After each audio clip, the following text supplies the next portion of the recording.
What is up, everyone? It's Rich. And what's this guy's name? Oh, I'm sorry. Kelsey. Hey, how you doing? It rhymes with Smelsy. How are you? It's funny because it's true. Right. Oh, my Doing God. good. Hey, man. It's been a while. You've been like nose to the grindstone lately. Yeah, I have been. It feels good. You know, it was we've talked about it when I've talked about it publicly a lot too. I mean, I had a lot of like I think personal hangups in terms of like I don't know, just like it's like everyone comes to the table with a little bit of baggage.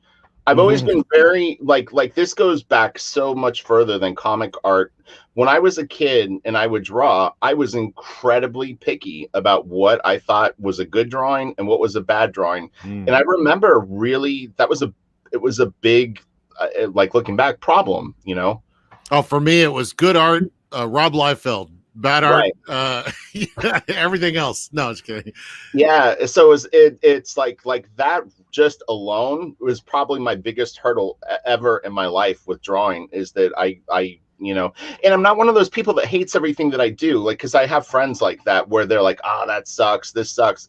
I've done a lot of stuff that I actually like, so it's not so much that, but I know when it's good and I know when it's not. I hit a phase where I started to recognize the flaws in my own stuff, and like when I really started to get serious, and it's not that I thought I don't know it was just I don't know what I totally forgot my train of thought. I was watching you hoop it up. Well, you said holler if you can hear me. So this is funny too, is still like I was looking through a bunch of pages that I just finished. I don't see anything that I do good. I only see the shit. Like it's like I'll go, that face is crooked, that eye looks lame, this isn't this. I think that's where I was going with that. Yeah, that there was a point where it's like I just want to draw anything, and you're just like, oh, this is fun and whatever, and then you start getting serious about it, and you're just like, why is this face crooked? Why does it not look like John Buscema? Why am I? And then and then it's this never-ending trail of like learning that, like, and it's so funny because I think like I'll draw something today and I'll be like, oh, that's wonky, and I'll keep working on it. I'm like, all right, that's good. And then I'll look at it again like in a few months and go, geez, man, that's all wonky. So yesterday I finished a page and I had to draw another page, and I'm 3 panels away from finishing this page. So yesterday I had to draw 13 characters between the two pieces. I had to draw a concert in a stadium. I had to draw a Japanese temple. This is all one day. Here, look, I'll give you guys a little piece. It's all on one page. Well, no, but wait, look, I don't know if you can see. Oh, I'll try to. Oh yeah, you should. The concert panel isn't completely done, but man, talk about a pain in the ass. I drew every single person in the crowd. That's when you grab your splatter brush and just splatter. I was trying to figure out a way to do it. I'm going to go in and actually put a little bit of value between the people, because right now it looks a little washed out. I mean, color will help it, and there's like strobe lights and stuff. But I mean, nothing challenges you like comic books. There's just there's no substitute for having to draw like 5 to 10 pages. It will. This is the thing I always say, is it will hand you your ass. Oh yeah. Well, I mean, that's the thing. People think they want to draw comics because you could draw like cool superheroes doing cool stuff, and that's why I got into it. And then when you get into it and you start drawing pages, you realize that that's only about 5% of the comic book generally nowadays.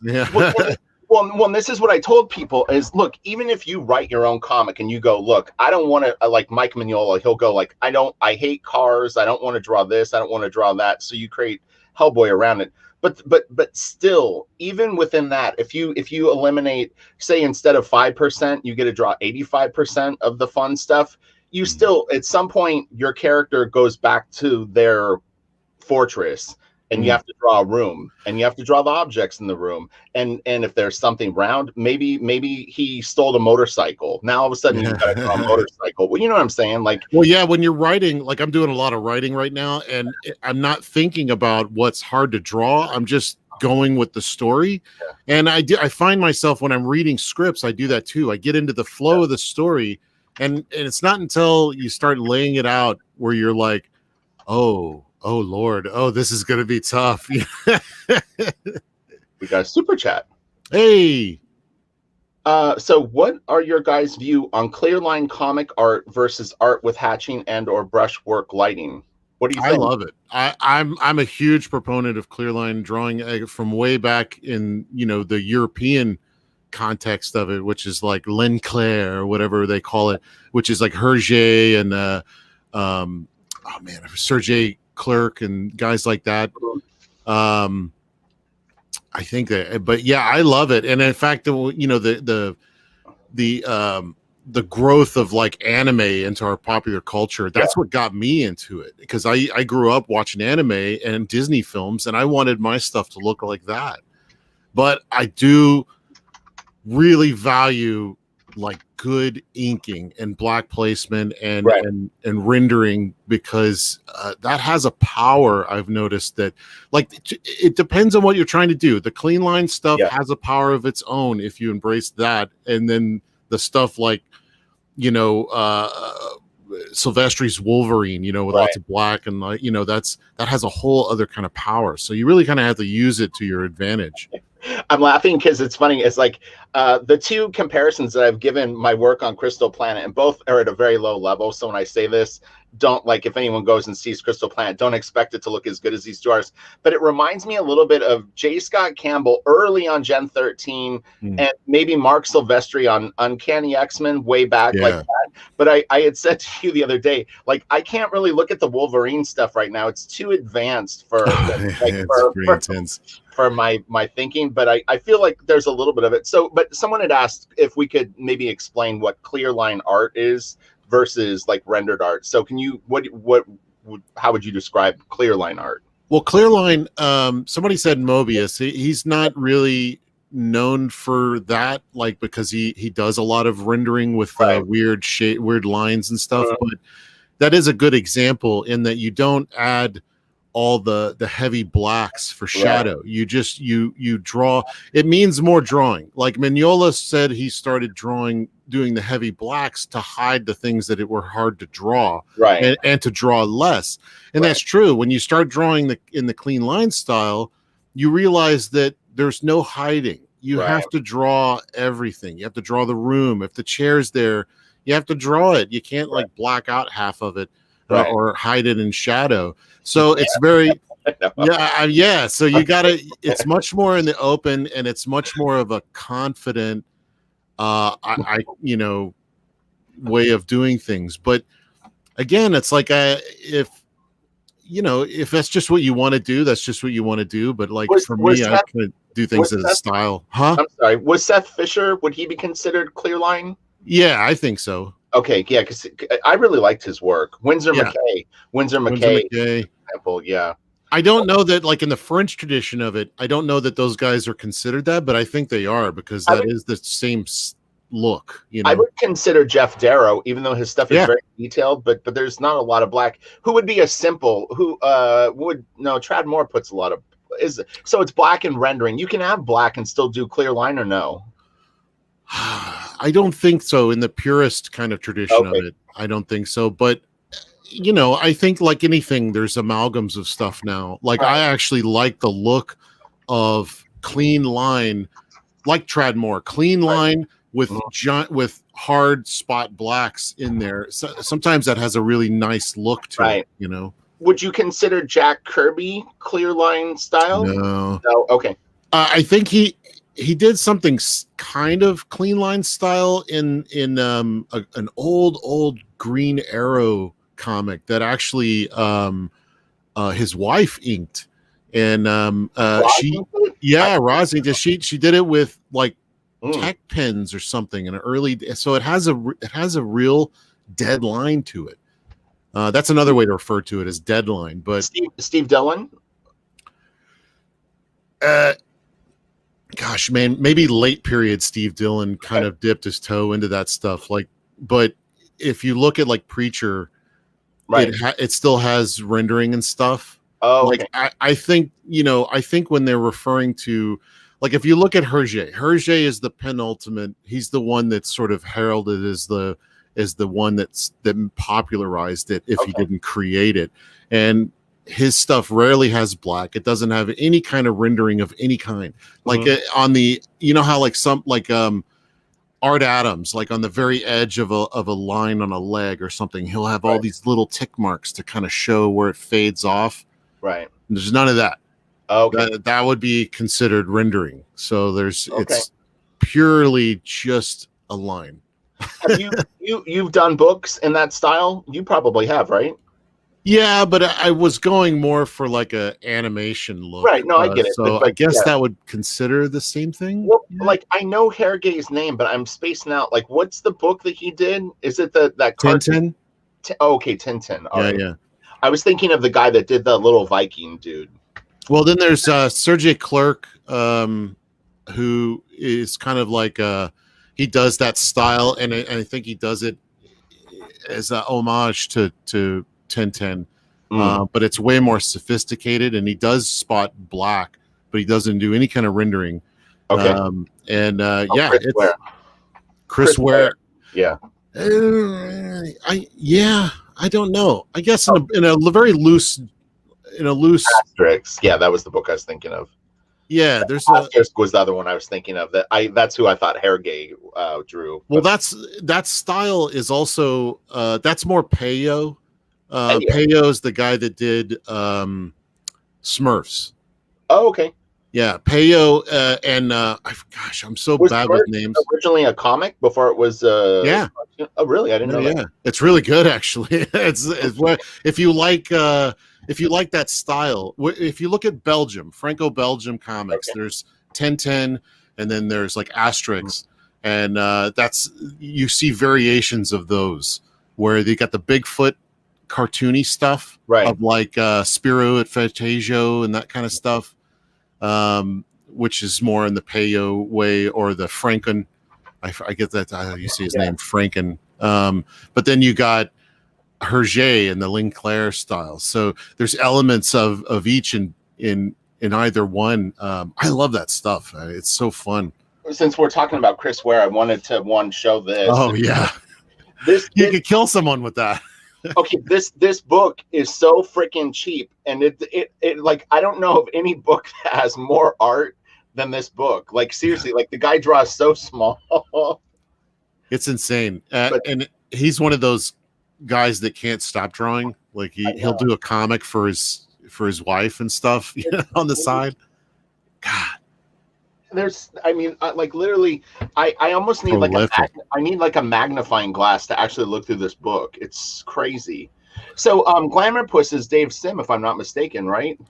Oh yeah, you must have saw that latest video of I forget who did it, but yeah, that's some interesting stuff because it's him trying to learn.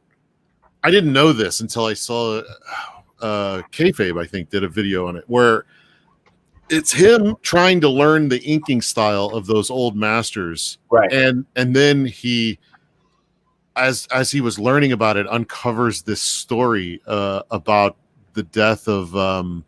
Is that the comic concept? That's a great concept for a comic.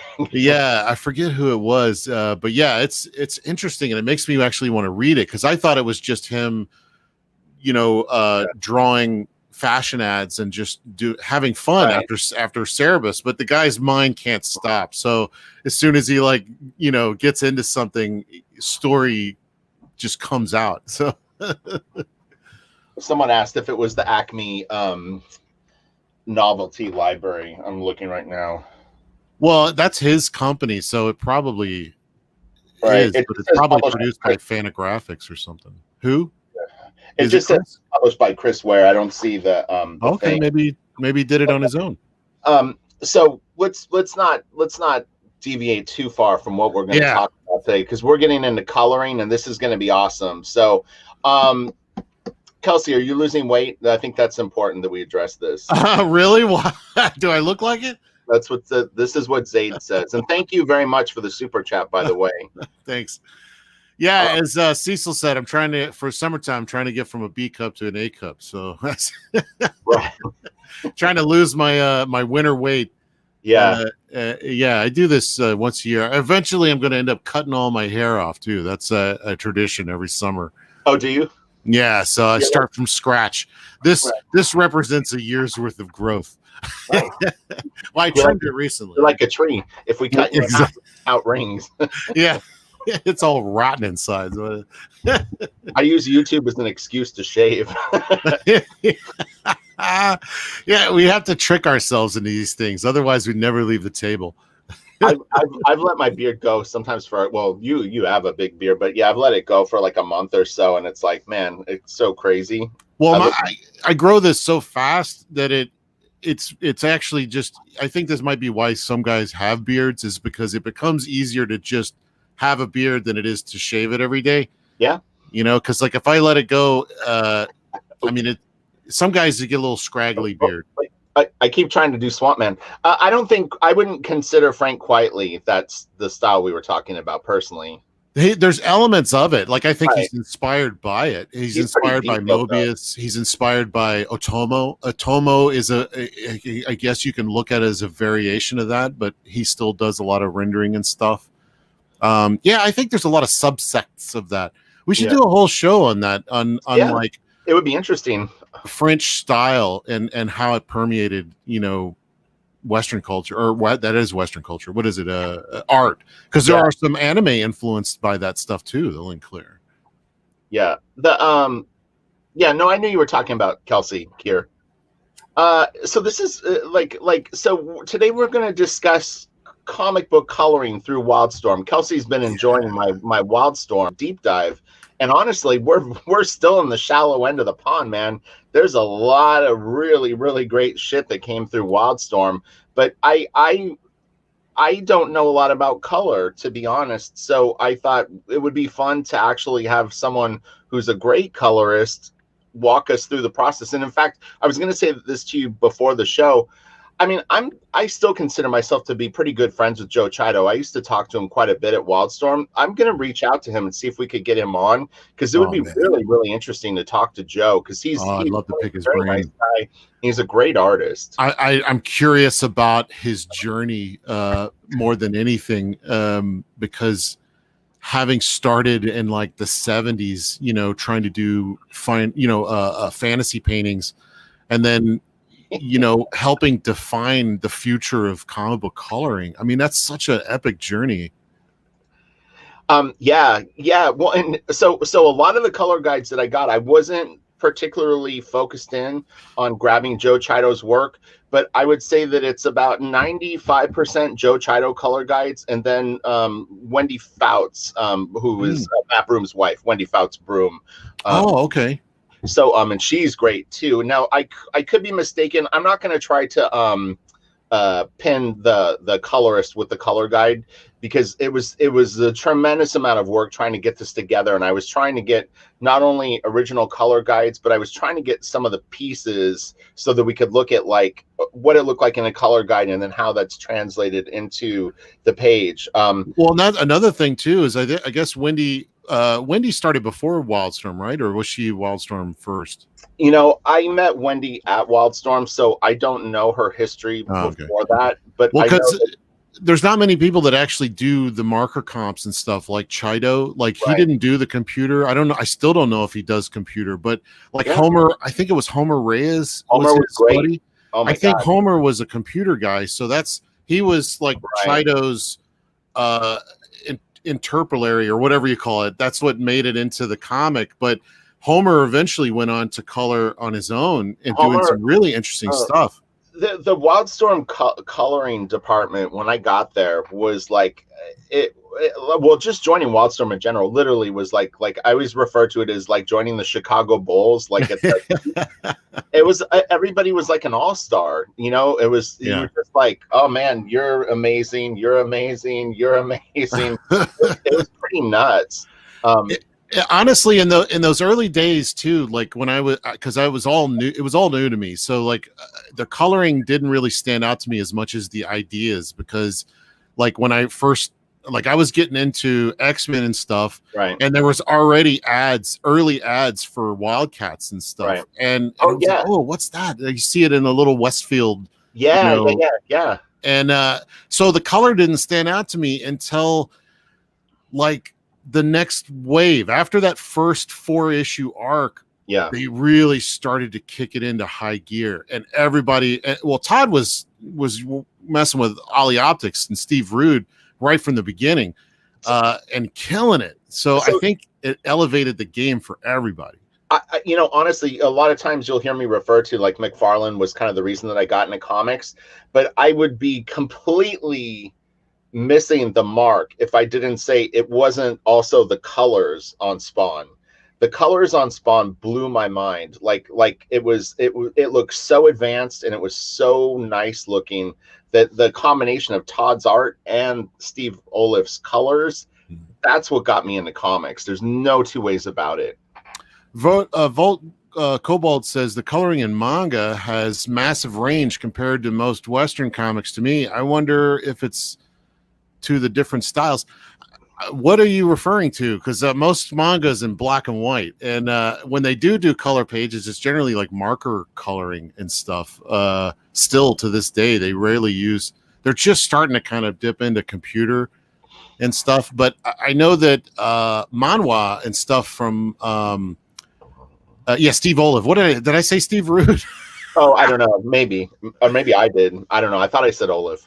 But yeah, the South Korean comics do a lot of like amazing coloring and stuff, but it's mostly like painted. But when it comes to interiors, they boil it way down if they do it at all. Right. Which is something like I remember Stelfreeze going and talking to some guys in Japan about American comics, and they said that our stuff looks like it should be in museums. And what's funny is that European stuff is in museums, so it's like they go that next level. Like we're pretty crazy, but then they go the next level. But Japanese, I think it's just about the delivery of story. He said that it could be South Korean comics that he's talking about. He reads a lot of both. Yeah, the South Korean stuff is pretty dynamic. WILDSTORM CCG. I always think it's just I think a comic grading or whatever. He says word is Jim saw Spawn #1 and immediately switched gears in terms of how he wanted Wildcats to be colored, and that may actually be part of because I had asked Kelsey before we started the video. Is it WILDSTORMs? Did Joe Rosas color Wildcats #1? And then do we know what ultimately happened with Joe Rosas and why he didn't continue to do stuff for WILDSTORM? I've never known that because I didn't. I'm curious now. I'm looking for my trade. Not to find my trade, but I know that Chido. Like I was looking through for his color guides, and I saw some for like issue 3 of the Wildcats miniseries. So I know that Chido helped. I don't know if Joe Rosas did the first one, but that would kind of make sense because he was wasn't he coloring X-Men over Jim? Yeah. So Joseph Damon, who actually donated some color guides to this video today. Thank you, Joe. And Joe worked at WILDSTORM. Joe was my buddy at WILDSTORM. He's he works with Humberto Ramos all the time, and has for years. This is a good point here. I forget about Brian Haberlin, but Brian Haberlin was huge for colorists. All the colorists I knew at the time that were elevating to like computer coloring and stuff, they all talk about Haberlin, man. So here's maybe a little bit of the background on that. So it says Joe Rosas started coloring issue #1, and then after Spawn #1 was launched, Joe Chido was brought in. Rosas still was credited for issue 1. And look, this is if you go back to my journey of 1,000 miles videos that I used to do on YouTube, this is what I'm talking about. There's no guarantees in comics. This guy colored X-Men #1 and came with Jim to WILDSTORM. And when shit changes, sometimes you get left out. You gotta go with the flow too, because like if your competition is one-upping you, you got to make a switch. And if the colorist can't do that at the time, then you got to make that hard call.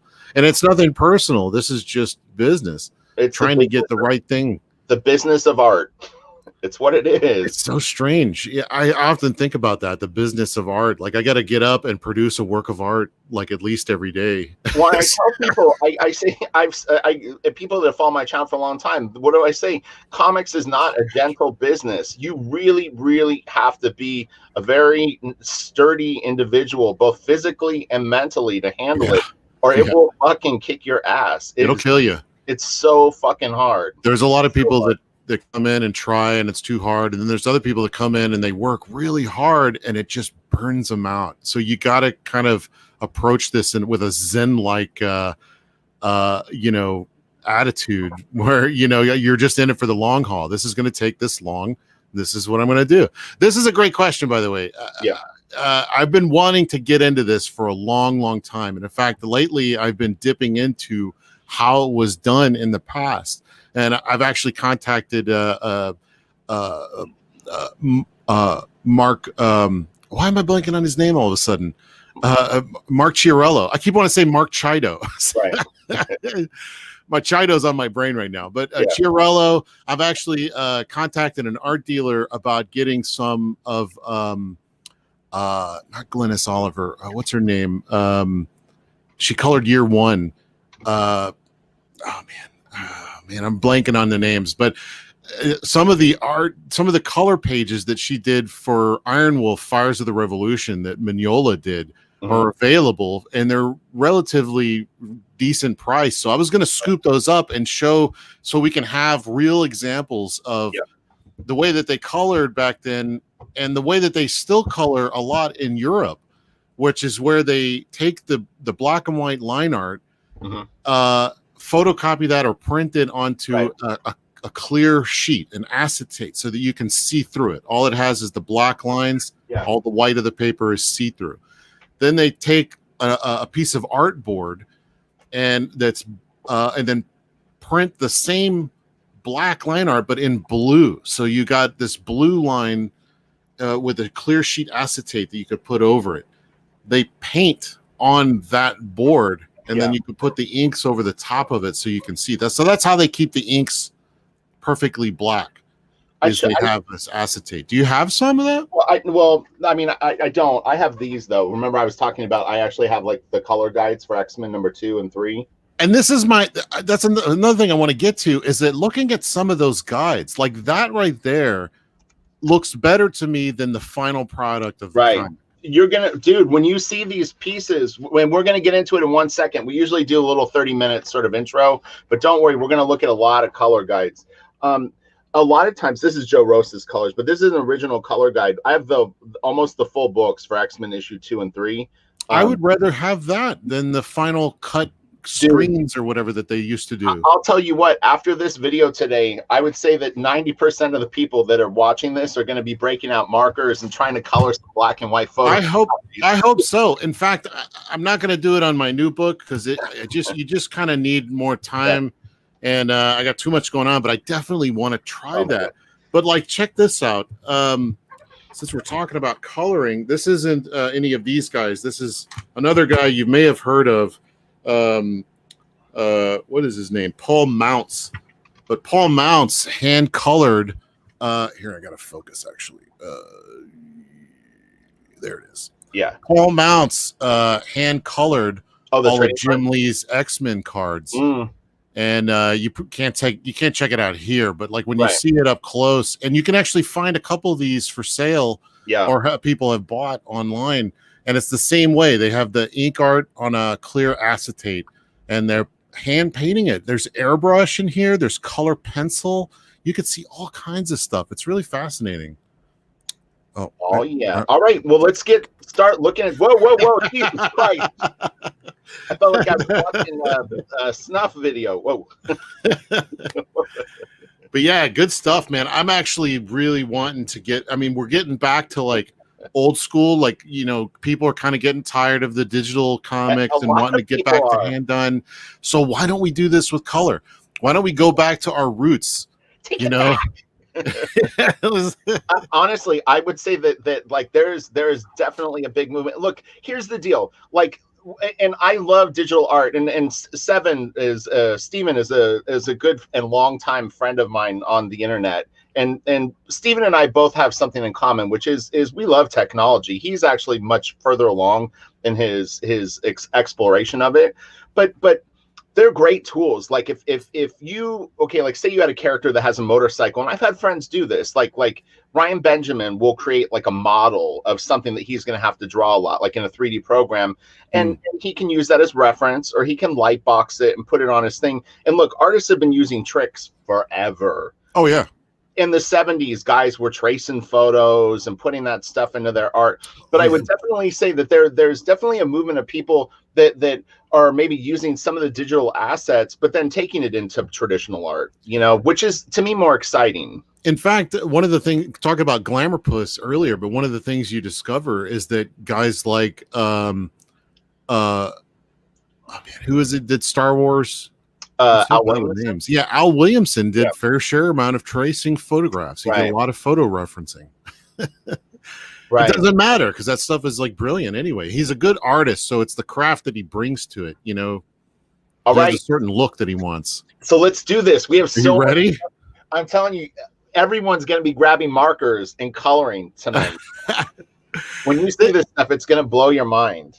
And this is with the new technology. I'm actually wanting to experiment with this pretty soon because with the new technology, I'm not sure you have to have the acetate, you know, and go through the extra effort. I think you can assemble that in the computer. So before then, you have to have registration and all that. That's why sometimes you'll see the black line kind of off a little bit, and you can kind of see where the paint kind of scribbles off underneath. Well, what's interesting is if you actually see a lot of the color guides that these people would color over, a lot of times the photocopies that they would use were actually really fucking shitty. Yeah, I mean, it wasn't a precious thing where it's like, oh, the black is kind of off on this photocopy, or it's creating like little pixely lines. I mean, some of them, the actual line art is rough, you know. Yeah, I'm thinking you could use a high quality scan or printout. You know, color that and then clean up your blacks in Photoshop and darken them and stuff. So I mean, nowadays we've got access to great printers. I mean, you could print out the black and white line art. It would look probably pretty great. Well, I mean, the whole reason for having the acetate is to keep the black absolute black. But I think with your ability to adjust an image these days, like you do, where you take the color out, you can probably isolate the black in your color drawing and just darken it up. So I think we could do this technique a lot easier today. Yeah, Lynn Varley is great. Okay, so we're going to share my screen. Hold on. Let me is that how you spell precedent? I think that's president. She could be the president of color. She's the president of the president. Matt Hollingsworth, I asked him one time because I was all about Mark Chiarello. Chiarello was my guy. And I thought Hollingsworth was also a Chiarello guy. And I'm like, oh, you obviously like Chiarello. And he's like, actually, I'm more interested in Lynn Varley. And I was like, oh, shit. I didn't even think about her. Yeah. Then you could totally see his influence or her influence on his stuff. So first thing, well, that was actually the printed page. So first things first, I want to give a shout out to these people that were nice enough to donate files for me. So I don't think Eric Callan did, but Eric asked about purchasing art from you. So you may want to contact Eric Callan. Okay. But Brian Heartless, thank you so much, Brian. We've got Christopher Crowther. Thank you, Christopher. I'm not sure if Todd Manning did. Let's see when we get here.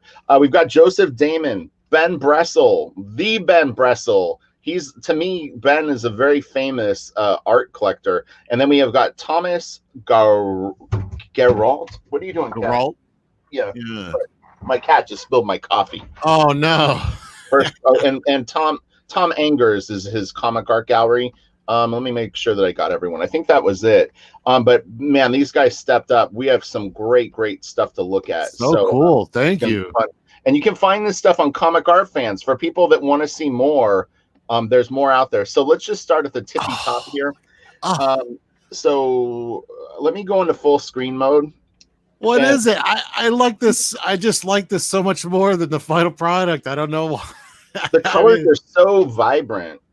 So yeah, these aren't the highest res files, but it's not that much different than the final pro. Do you have the final one by any chance? Not of this particular okay. page. I do have some, but that was a lot of work trying to track them down because a lot of times I didn't have the page number, although I would know what artist it was. See, I'm scared to death of marker, but this stuff makes me want to like try marker. But it has a kind of streaky quality that I guess you can, I don't know. Sometimes it has it, sometimes it don't. So I guess it depends on the color. So let me ask you this. Okay, back in the day, they would do all the code, you know, like this red is a blah, blah, blah. So at this point in like 1993, did Photoshop have the color sample tool? Like, could you just use the eyedropper and kind of grab colors that were similar? Yeah, but you don't want to do that because the color darkens and things like that. So that's why you want to use the color code from the marker, because the marker represents the actual color. And so you can actually type in that code into your color picker and get the exact color that Joe Chido was wanting in this. Like here, if this is Joe, I think this is Joe Chido. Yeah, this is. So like it eliminates a lot of the guesswork and like. I've never done that before. I know of it, but I've never really messed around with the codes. I just kind of do it by eye. But that was really a product of having someone color and then someone interpret that in digital world. Now, I'm nearly sure, based on my recollection of actually seeing Joe Chido coloring stuff, he used Prismacolor pens. So these are not Copics. This is kind of, man, at least 10 years before Copics really were on the scene, we'll say. But yeah, so these were Prismacolor pens. And is Copic better? Copics are damn good, man. There's no doubt. Expensive? I mean, they're like $4 or $5 a pen. I think they're pretty pricey. Oh my God, they must have been going through pens like crazy during this time. I mean, Well, it's interesting too. Is so he's got a note here for someone named Laverne. I don't even know who Laverne is. I mean, Laverne obviously was a color separator, but I actually don't even recognize that name. Laverne, where? Right here to the right of Zealot. Well, it's probably Laverne Kadzierski, who colors. It's a he. Laverne is a guy. Okay. And Laverne is, you'll know their color if you looked at Trencher from Keith Giffen. Okay. I think that was Laverne. I think Laverne is the one that colors a lot of P. Craig Russell's stuff. This is interesting. I would consider this to be around Wildcats 10. This showed up. So it's interesting that Laverne is actually doing color steps on this, because I would have thought it would have been done in-house at WILDSTORM, but maybe they were sending it out. That's a little trippy. Well, no, I think this might have been where Laverne started, because shortly after or around this time, he actually had his own company called Digital Chameleon, I think. He's the one that started Digital Chameleon? I think so. I think that's Laverne. Interesting. Okay, so I've been colored by Digital Chameleon. I actually said I didn't really care for it, but what he tries a lot of weird stuff, a lot of textures and a lot of and the thing is it's like Laverne might not have necessarily colored the job at that point. They were more like a house thing where I felt like multiple people were coloring pages. They were very inconsistent. I didn't like the color choices. It was really kind of a crapshoot what you were going to get with Digital Chameleon. But all that said, they did do actually very good work on some jobs, but not on all. God, I want to say Digital Chameleon. Oh man, yeah, but I'm looking at Laverne's page right now, and there's a picture of P. Craig Russell stuff. So I'm right about that's mostly who colors. Look at his stuff. Stormwatch cover. This is so cool. Like, I wasn't a huge fan of Scott back in the day, but I see the appeal. It's so exciting. Look at the moon. And I actually do have the printed cover of this, so we'll be able to open that up and we can compare and contrast. In fact, let me grab it really quick. This is what I like about Joe's stuff, is that he's very considerate of lighting. So the moon being that burnt umber or that orange, hold on. It's like dealing with the atmosphere of the planet and stuff. I'm gonna set them side by side. This is what we do You think I would say, you think KFAB would do this for you? No. Here, take Joseph Damon's comment off so we can see a full. Oh, I'm sorry. Shot of this. Yeah, let me get out of full screen mode for a second. Yeah, let me. Can I remove it from? Just hit another comment and then tap it again. Okay, okay. Yeah, sorry. Oh, yeah. There you go. Okay. All right. Let's get back into Photoshop. So, do I need to share screen again, or is that look? Oh, we're still seeing it. So if you can. Okay. Yeah. Okay. So let me just shut. You can actually see comments and stuff here too, I think. Yeah. Well, when I'm in Photoshop, I can't see it. So here's the color guide, and then here's the final. So we can get in and really get to the minutia. First thing you see is look at the beautiful oranges underneath Battalion's. I think this is Battalion. His suit right here. We've got orange. We've got a nice, almost like a light. What do you call it? Like shoot, I'm spacing on the color. But then look here, how much of it's not really visible. See, they lost a lot of the orange in this. It's way more yellow. Yeah. There's so much richness that's kind of lost. The skin tone. Look at his armor compared to it. Right in the abdomen section, and then look over. You can. They just didn't even really. Yeah, it makes me wonder if there was errors in the printing, because look how faded the skin tone is. And it could be the scan. I mean, like on the computer screen back then. Look at the moon though, compared to this moon. It's so. I mean, it's a little hidden under the logo, but man, there's like none of that. It's part of the translation of you got another pair of hands, you got another. You got printing, you got paper quality, all this stuff affects, and the scan of the cover that we're looking at too. Yeah, exactly. I mean, if I bumped up the saturation on this side, it would definitely look a little more hot, Yeah, and you also have to consider too that at this time, we're basically training all the computer people. So like Chido has got years and years and years of color experience. Whereas people interpreting it probably started 2 years ago at best.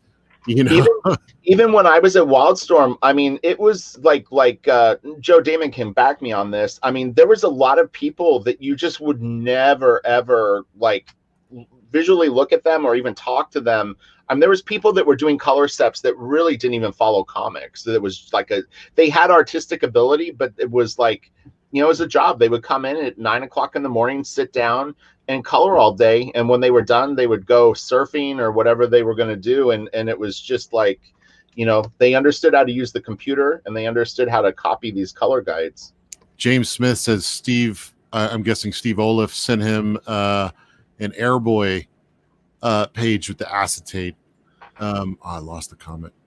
Shoot. But Steve Olaf did that too. He did marker renderings. He did that. He did paintings. This is how he colors. And then he had a whole team of people, Ollie Optics, that did it, translated to computers. But he'd had like, man, years of a head start. Yeah. This is why Spawn was so much ahead of the game, is because Steve already been doing this on Akira for years prior to this. Look at the beautiful pinks and purples in the freaking sky too, like on the splatter around it. There's all these little subtle colors. It's so cool. How did they translate that? Let's see the background bits over there. I mean, you can. It's just all one color almost. I'm kind of getting a sense of a little bit of the light purple. And again, I mean, who knows how this thing printed? If I wish I still had my copy. I still got #1, but I don't think I have any more than that. Even Diva, I mean, the colors on her are so nice, and you're getting several shades of pinks and a little bit of orange. Some of the bleed too. The bleed is actually nice, where the markers kind of bleed into each other and get that little watercolor sort of thing. Oh my God, Kelsey! So everyone, Kelsey doesn't know what I have. Okay, so this is the actual published cover. I'm going to save this, and when we get to the piece, we'll the Wetworks stuff. Oh, I got this one. Yeah, I love. I grabbed a ton of these. This was the TV8 variant cover from J. Scott Campbell. This looks like it's a Joe Chido also. I don't have the what do you call it, the printed cover of this, but the thing I love about Chido is his use of dual lighting, and you can see that Campbell made allowances for it in his art. Like you could see just a little bit of it on her shorts there, and Joe picked up the cue, and was like, okay, there's a secondary light source here I can use to kind of add depth to this. Yeah, it's really great. Exactly. And he didn't overdo it. I mean, it's really easy to like want to do that all over that side of the body. This beautiful blue that he puts in the body right here. And it's like there's just like a little spotlight right here projecting the blue. And if you notice that Chido is using the techniques of a color that Hollywood glammed onto in the last 10, 15 years, he was doing it way ahead of the game, which is the complementary of the orange skin tone is that teal blue lighting. He was doing that on almost every comic back then. What an incredible little moment right here. I'm actually really impressed by that. I talk about this with like lighting because that's a very common question that you get when you're teaching people to draw is they don't really sometimes understand how to render a light. But honestly, if you can imagine in your mind like a little like grid, of just like Joe could have easily have put a little blue light here and just had this area affected by it, And that's kind of the thought process here. It's indicated by Campbell's drawing, but why? I guess it does touch her shoe a little bit right here. Yeah, a little bit, just to kind of help separate it from the background because she's got those purple shoes. So. Yeah, but it's like a tea light, that's just kind of in the scene, and there's a little bit of reflective light up here. If you look at, I need to bring up just so we can look at this. But if you look at your screen. 1 second. But if you look at color theory, for instance, let me open this up and here we can look at what he's doing. Do you want me to share your screen? Yeah, let me share it real quick. Let me find it. Chrome tab. I think this is it. Yeah.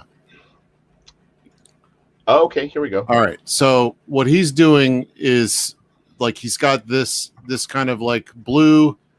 I think he's doing a triadic, which is the blue, yellow, and red, maybe. But you can kind of see your different ideas here. Where if you're using the split complementary, it's a little bit closer. Where you can have this orange, this red, and this blue, and you can combine those into whatever colors they combine.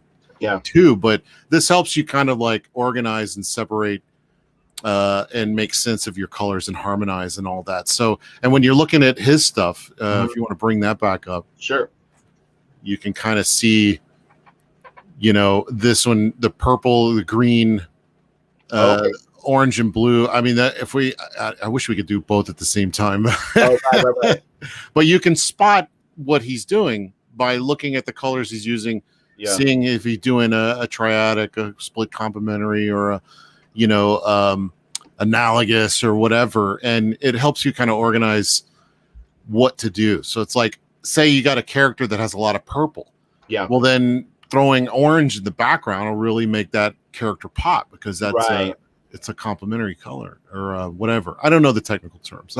Like I said, I go by my field, but I know I know the science kind of behind it a little bit. And I think he's a total pro. This is a beautiful little touch right here too. There's a little bit of a smudge of that nice bright blue kind of in there. That's what I like about doing it hand done, because you end up with that's like a little bit of an accident. That when you're translating to computer, you probably wouldn't leave. It's those happy accidents of how the ink bleeds on the paper. It's a little bit of magic, and what's interesting and it's not far-fetched is some of this reminds me a little bit of, and this is, I'm painting very broad strokes, Frazetta. And what's interesting is like, Frank will put in like just a little splotch of purple or blue or green or something like that. And Joe kind of does come from that school of thought, you know what that is? It's an underpainting where they'll use Payne's gray or burnt umber, depending on the temperature of the piece you're trying to do, warm or cool. And when they paint over the top of that, they'll leave in shadows, they'll leave bits open where you can still see the underpainting underneath. And it has this cool quality in the shadows. It's really great. Oh man, I'm really excited to see what they did on the Wetworks. Oh yeah, well, and when I come across pieces that I was able to find the actual printed colors. So this is Cybernet. This is from Dave Kopecky's collection. This is astonishing to me. I mean, Well, and what's interesting about Cybernet is Cybernet unfortunately printed so dark. The I first few know. issues, it's like mud, and you see these black and whites with the color guides, and you go, "Wow, I can actually see this stuff." In a way, I wish, and I know it will never happen because it's corporate now. It's all DC, but Yeah. like I almost wish they could collect all of Manabat's stuff into a nice printed, book so we can see it, and like maybe even have the black and white and the colors, Man, and you missed the boat on that. I know. He actually did one, but he did it. Was a fan project, but they actually were able to hunt down all the black and white stuff. Oh man. Yeah, I would love to get that. And what's hard about this is like I'm just looking at the art. The color and the art are so perfectly aligned in this piece that it's hard to separate.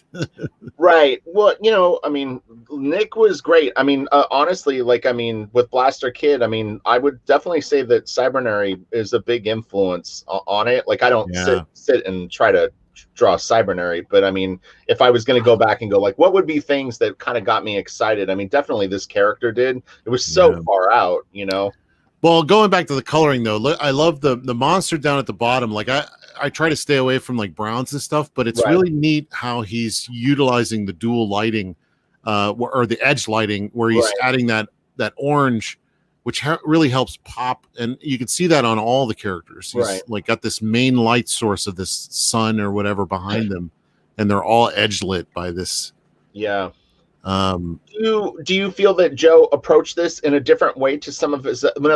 This would have been done probably like early 94, mid 93. Yeah. So they've been coloring for a while, but does this have a different vibe than like some of the other stuff to you?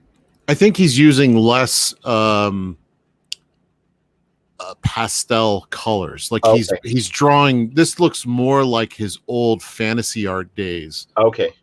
Which is just I don't know the words for it, but like when you look at Gen 13, it's very pastel, and very poppy. So he's appropriately kind of doing a darker look, but not dark. Not the colors aren't dark. The art itself is just so damn dark. Right. I'm having a hard time to speak to the art real quick. What is he doing in the background there? Is that lots of crosshatch, or is he splattering? It's splatter all over the piece. Oh, okay. All right. Yeah. Like if we go gray, let's see if I can remove some of this. Wow. So, wow. There's still a little bit of the color, but yeah. So, man, Nick's stuff was so detailed. It was so crazy. Yeah, so good. Yeah, I mean, I would. To approach that piece from scratch, like you're looking at the black and white, it's like, where do you start? This was one of my favorite color guides that I found this morning. There's so many great ones. I mean, I was getting really excited. This one made me go, like I don't know what it is. So much better than the printed. That book printed really muddy. Look at the freaking colors on this. Is this hand painted? So what is this? Is this marker? I think it is. Maybe painted. It might have a little airbrush in there, but I don't think so. I think it's just because in his kind of stuff, you want to let the art do most of the talking. Right. This is why you don't go blacker than you don't go as black as black. Right. You let the black do the job. And he added so much splatter where the brightness is. I think if you just control the value of your color, it just looks like it's all super bright. Look at on this glove, like the green to red, like that's just so nuts. I don't know if that's paint or if that's marker. That's really hard to tell. See the marker strokes here are what looks to be it. They don't look like brush strokes. They look like that looks like a marker. Yeah, marker. We need Joe here. Where is he? I know, right? I'll reach out to Joe because we could do a follow-up on this. I want all his stuff colored like this now. All of Texira's stuff. Right. I thought this piece, just the drawing and the color really, really, I mean, this looks wild. Storm. Yeah, it's really a shame how some of this stuff came out. Like if you look at like Texira's series he did I think after this or maybe right before it, but it was the Sabretooth series. Right. And the coloring just kills it. It just kills it. And like I can imagine that stuff when you look at the originals, it's blows you away. So like I can only imagine how it would have been if it just left it colored like this, you know. It's interesting too. So he did a real interesting thing. Like I in my fictional lighting that I do, like when I draw, he's got the light from the Union's whatever thing, lightsaber. I don't know what it is, but it's like here. But I found it interesting that he was reserved enough to not hit the side of this cheek with it. Yeah, and if you notice that in the red too, he goes to like a purple. Yeah, because it's hitting the side of this arm. I mean, obviously the light source is coming from here, but yeah, it's for whatever reason he's got a little tiny bit on the nose, but it's very subtle. But yeah, I mean, I would have definitely, if I was coloring this, I would have gone like, well, we're gonna need a little bit of this stuff kind of in here, you know? Yeah, I would too, because you're always trying to battle focus when you're coloring and like what people are looking at. The lack of green makes it focus more, though. Maybe like zoom out a little bit. Yeah, because that's what I'm thinking is that he didn't put it there so that it would stand up. Oh, I'm sorry. There's a little bit in his hair, but yeah, I'm wondering if maybe this frames the head more. I don't know. I'm with you. A little bit more of a green would have helped that pop, but yeah, I don't know. It's such a striking piece. Yeah. And it's not really. One the thing is I would have thought that you would have a little bit of green on this muscle because this muscle would be up high enough to catch the light too. Yeah, and in the computer you have endless opportunity to tweak. So maybe he just made a judgment call. Yeah. When it's not a criticism against Joe's stuff, it's just kind of hard to go back. Learn from.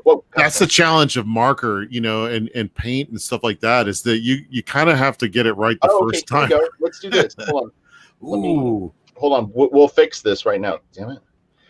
I'm dying to see how they rendered the metal in marker. Whoa. How do I get out of this full screen? Like I accidentally hit something. And it didn't put me in full screen, but it's like I'm in a weird version of Photoshop where it's not showing me the borders on the pieces.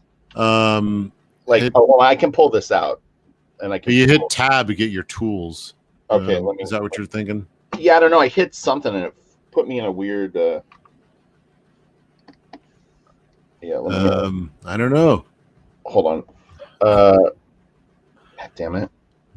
I just know how to turn the computer on. Right. I hate when it does this. Hold on, I'll figure it out. This is way better. Let me do this. Well, I'm gonna remove the share screen for a second. I'm just gonna shut Photoshop and reopen it. Give me 1 sec. When I saw Wetworks. Yeah.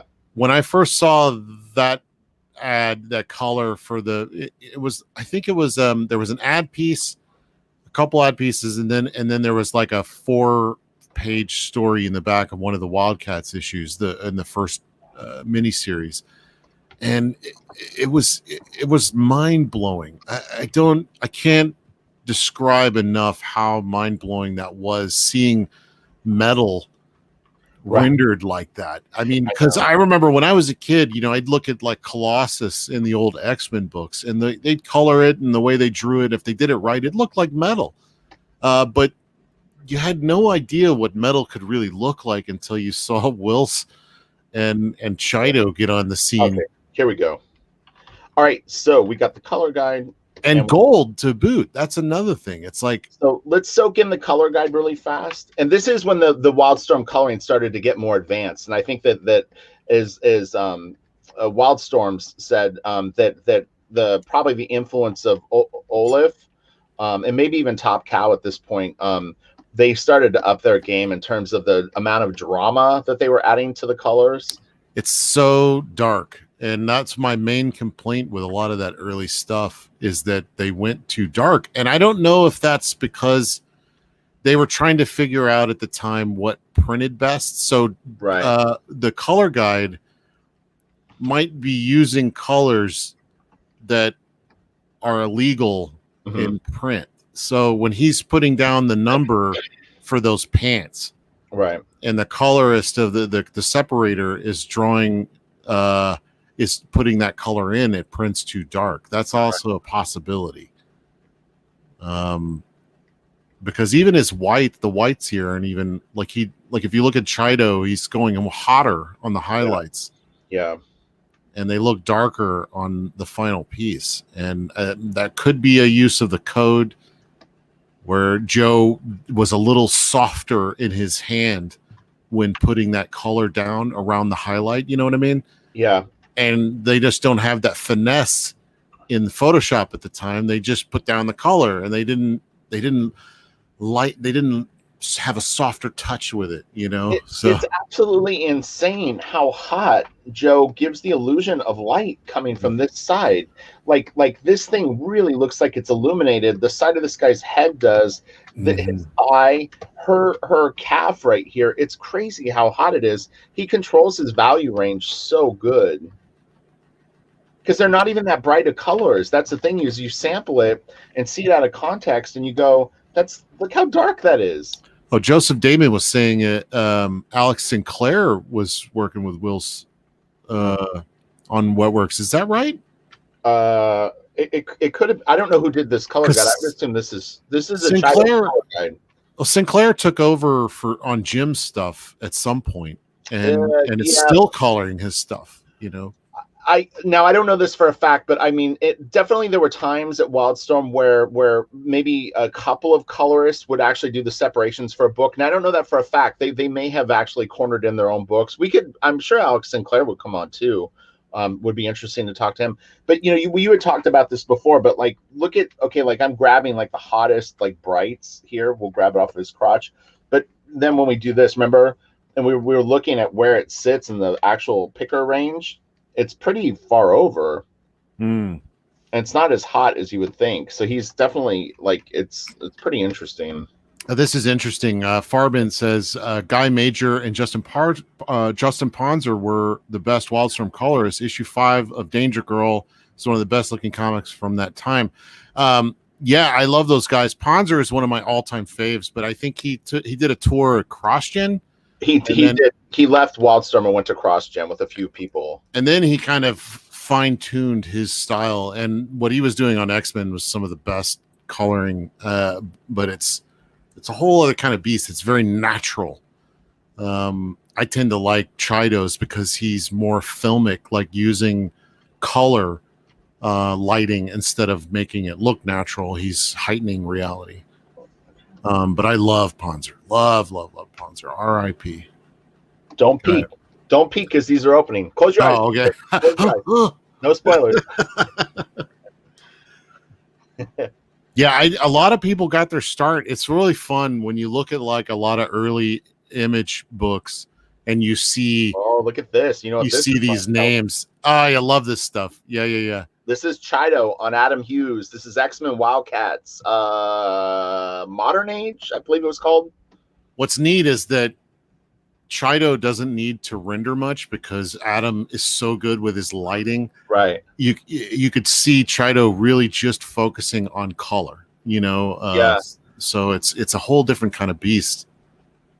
This is actually really interesting as someone that's drawing pages right now to look at this Adam Hughes stuff. Because I'm always trying to put like cast shadows on things, and this is like pretty powerful imagery. Man, it's good. I love the colors on this. It's very wild. It's got almost like a Maxfield Parrish vibe. Oh, you got a super chat, Daniel Earls for 5. Oh, thank you, Danny. Euros? I'm not sure what that is. $5. He's in Ireland. Best comic channel on YouTube. Thank you, Danny. Danny's interesting. So, Danny, how long have you been drawing? Like, when did you start taking it seriously? Let me know in the comment section. I'll get back to that. So Danny was a professional soccer player, like football player over in Europe, and actually was real successful with it. And so he's been drawing for about 2 years, or I think about 2 years seriously. Dude, he's taking his stuff so far for that amount of time. That's crazy. That dedication I was talking about in a video. He's already had a taste of the dedication it takes to be good at something. And exactly. You just simply have to apply that to something else. You know? The same energy and focus, you know, it's like, man, if you want to do this and you dig in, it's there for you. It really is. It's there for anyone, but this is a discipline. Yeah. yeah, as much as anything, that you want to learn. I mean, it helps to have gifts, but it's a set of principles and lots of practice. Yeah. sometimes I mean, sometimes the gift is the willingness to sit there and do it.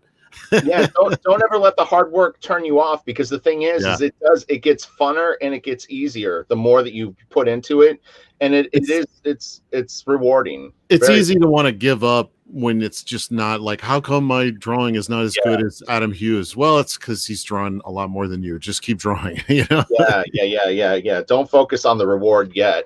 Oh, look at this.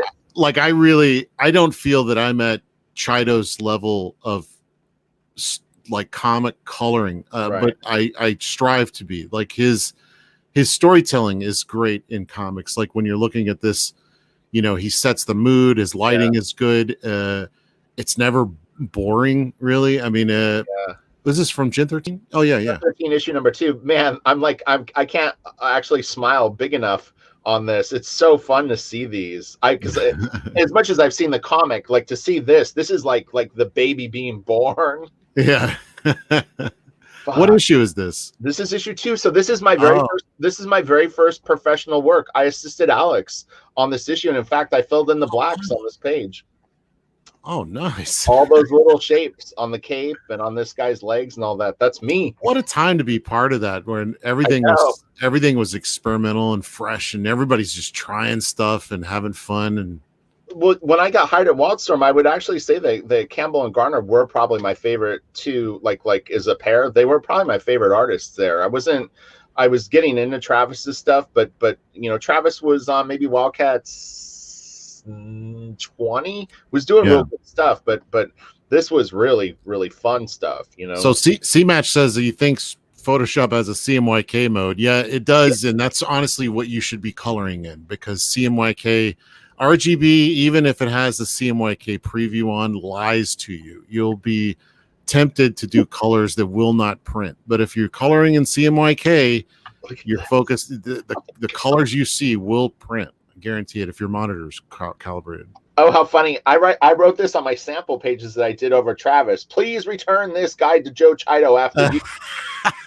Because you didn't want it to get lost in like, oh, maybe it's a photocopy, or you know what I mean? Like there was, you wanted to make sure that this stuff got back in your hands. This is so cool. I love this page too. Oh my God. This is a great use of that Hollywood color I was talking about, with the teal and the orange. Yeah.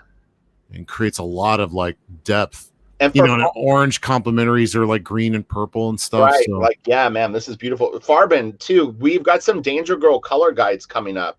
I didn't realize that there was color guides for Danger Girl. I would have thought at that point that it was actually being colored like by the colorists as they went along. Danny says 4 years ago I started taking it seriously.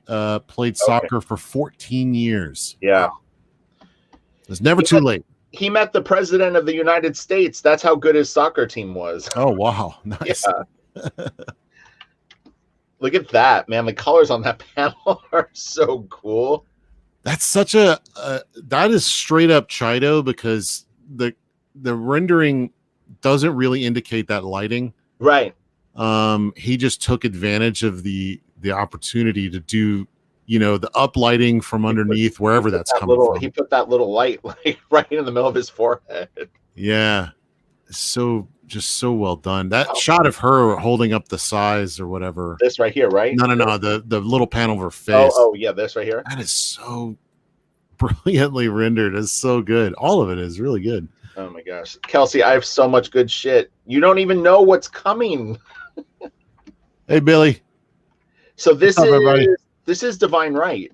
Interesting. And this says coloring. Please stat blah blah blah behind the glass. I actually liked Divine Right. I know that was at a time where people were kind of losing Jim. Jim was losing people a little bit because he was doing more crosshatchy and stuff. But there was a cleanliness to it, and I love it when artists do less, like they do their fast style, because then you can kind of break down how they're doing stuff. And that's so his cape. Yeah, and Divine Right was a much more open style and allowed the colors to kind of shine. I actually kind of liked it. But this is nice read colors. I actually think this is cool.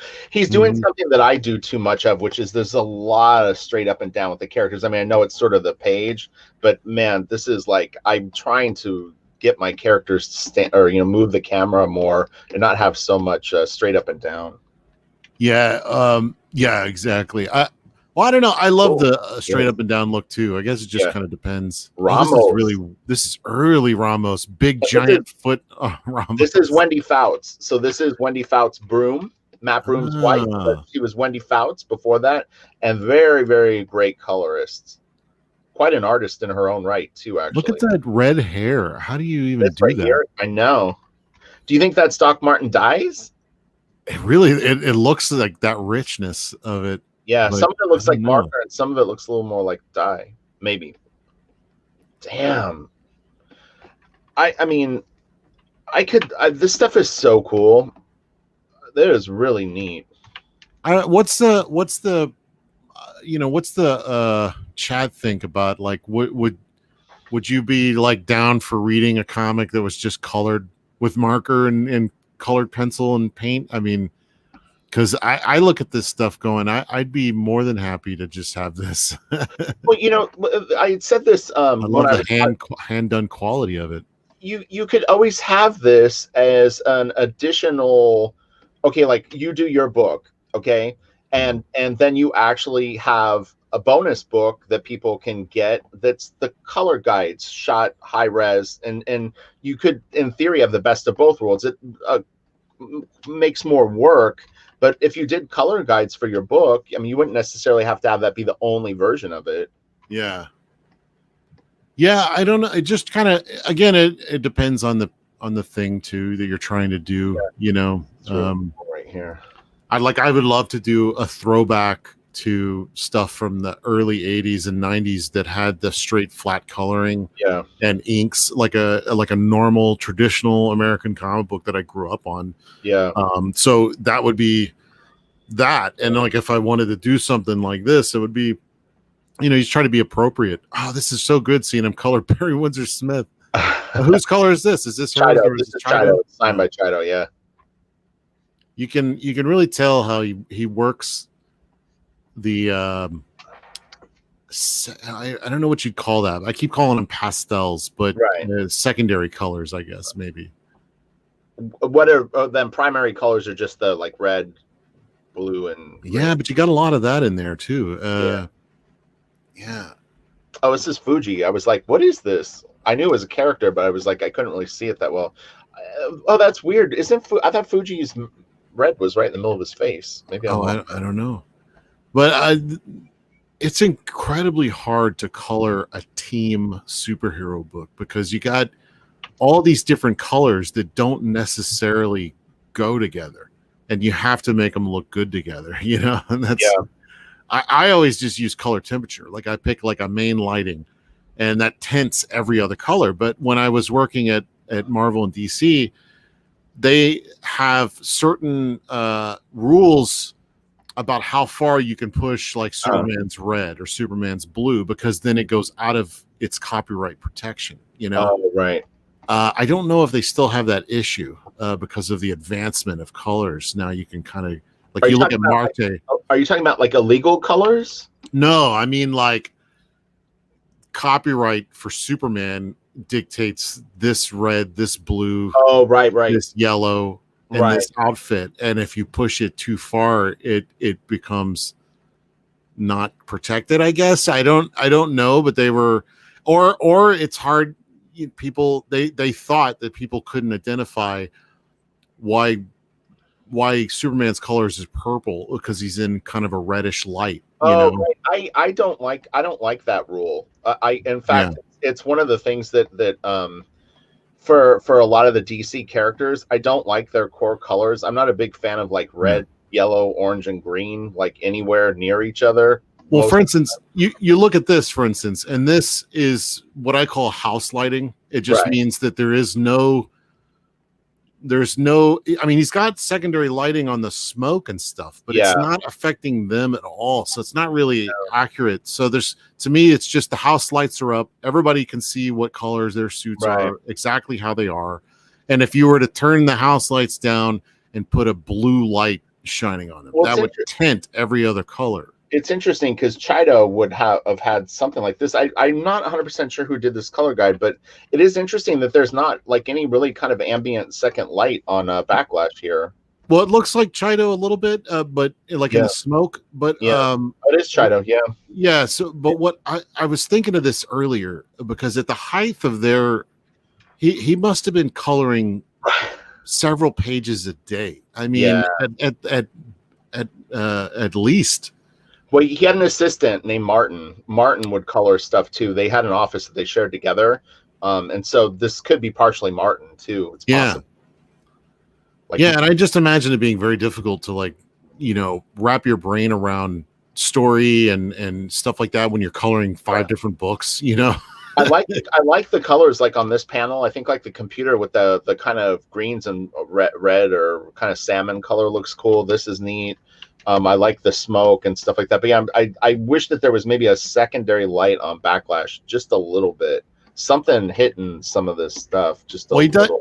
Yeah, exactly. I mean, you could see the shot of the guy sitting in the chair. There's like a slightly brighter red on his edge lighting.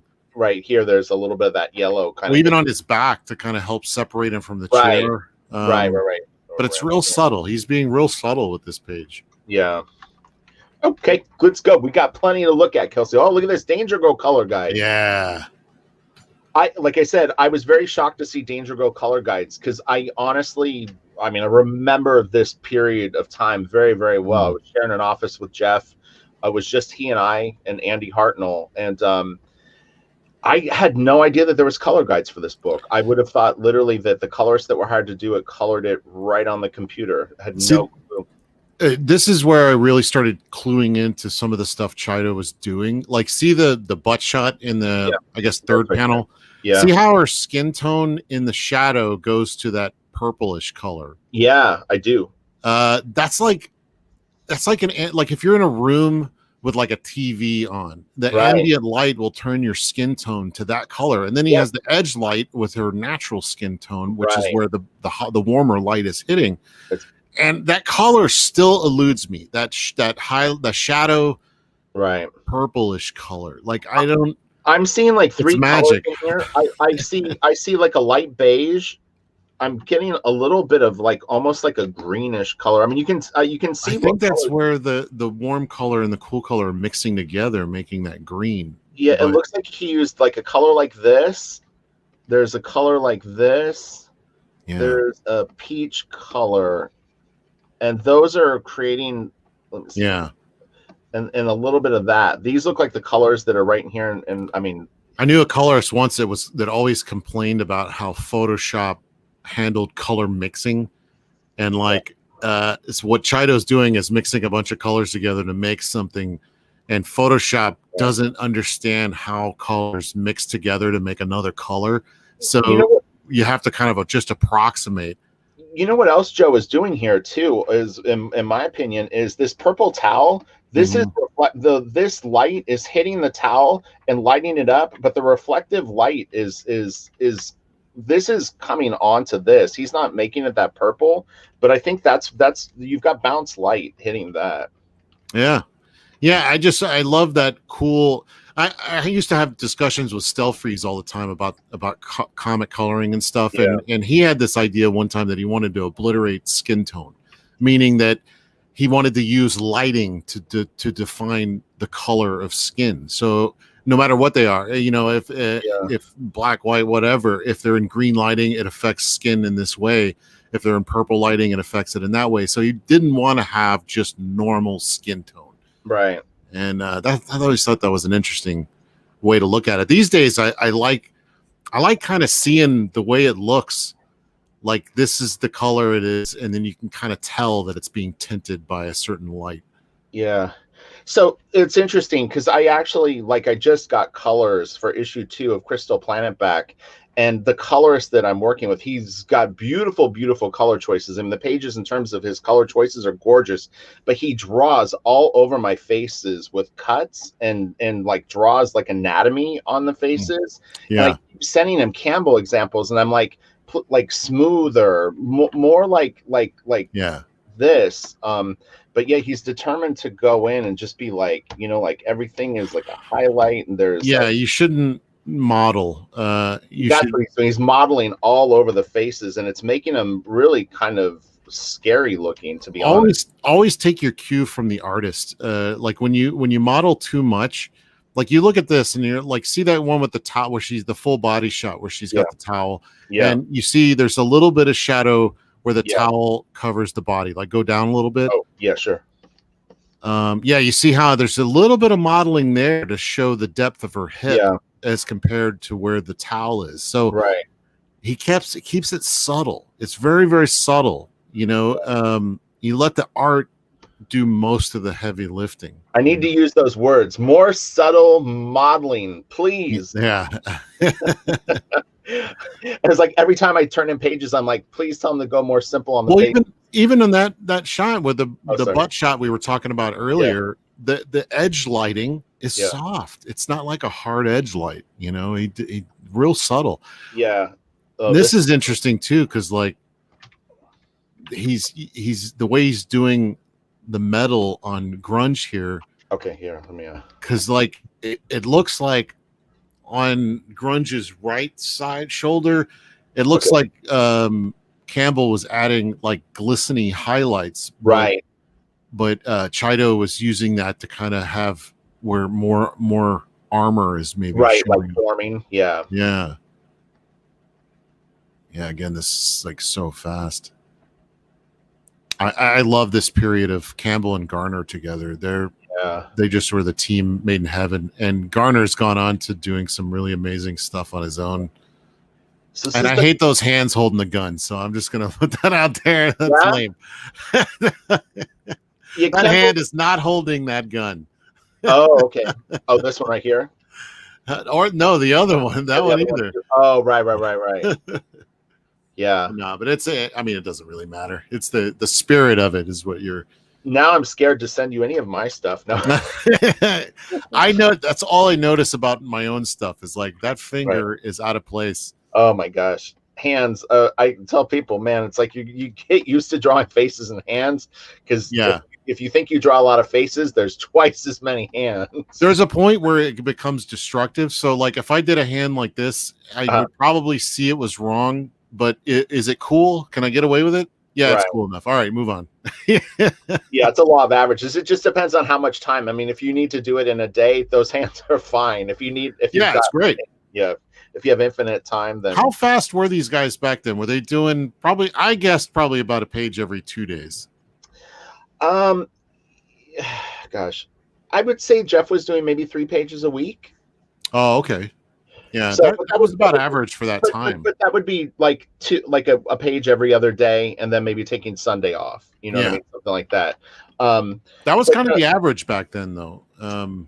Well, see, when I was brought in, I always tell people this, that like we were told that we couldn't work as slow as the people before us had, and so it was very, very clear that we needed to produce. See, there was a slippery slope here in that. A lot of these artists came in, your Travis Charets, your Campbells, your even Silvestri and Jim Lee to an extent. Yeah, there was an acceleration. You got guys like Jay Lee coming in, and everybody is one-upping each other, and the coloring is doing the same thing. Every issue is topping the game, right? Until we hit a point where. It's untenable. It's like, okay, now we're at a point where in order to top the other guy, it takes a week to do a page, and you can't do that. So, well, and so the interesting thing is the survivors of my group, like my generation, and Sandra Hope was a little bit before us, but I definitely would consider Sandra someone like this. Sandra is someone who can produce at an extremely high level and produce regularly. Lee Bermejo draws at a fucking crazy level of detail and complexity and quality. He's another one that it was like we didn't have a choice. If we wanted to be good, we were gonna have to be good and fast. And so it's different. I actually I feel lucky that I was put through that But you know, even to this day, I'm very, very deadline conscious. But the thing is if you have high standards, then you actually become kind of fast and really good. It's a good combo to have. All Dirty Fatty says customers win. I'm guessing in that case of artists topping each other. But the problem is that everybody starts complaining that their books aren't coming out on time. And that's what happened with all these companies, these early image guys, is that they kept topping each other and wanting to do the best work. And yes, I couldn't wait for issues, but that's the thing. I had to wait for issues for sometimes months. And sometimes they never came out, like Wetworks, you know. I mean, you could go down the list of all the artists that got so freaking good. And well, you know, the thing is the customer, the one advantage you have is that if Stephen Platt releases a book in January and then Campbell has one in March and then Travis has one in July, I mean, you could still have a pretty exciting year.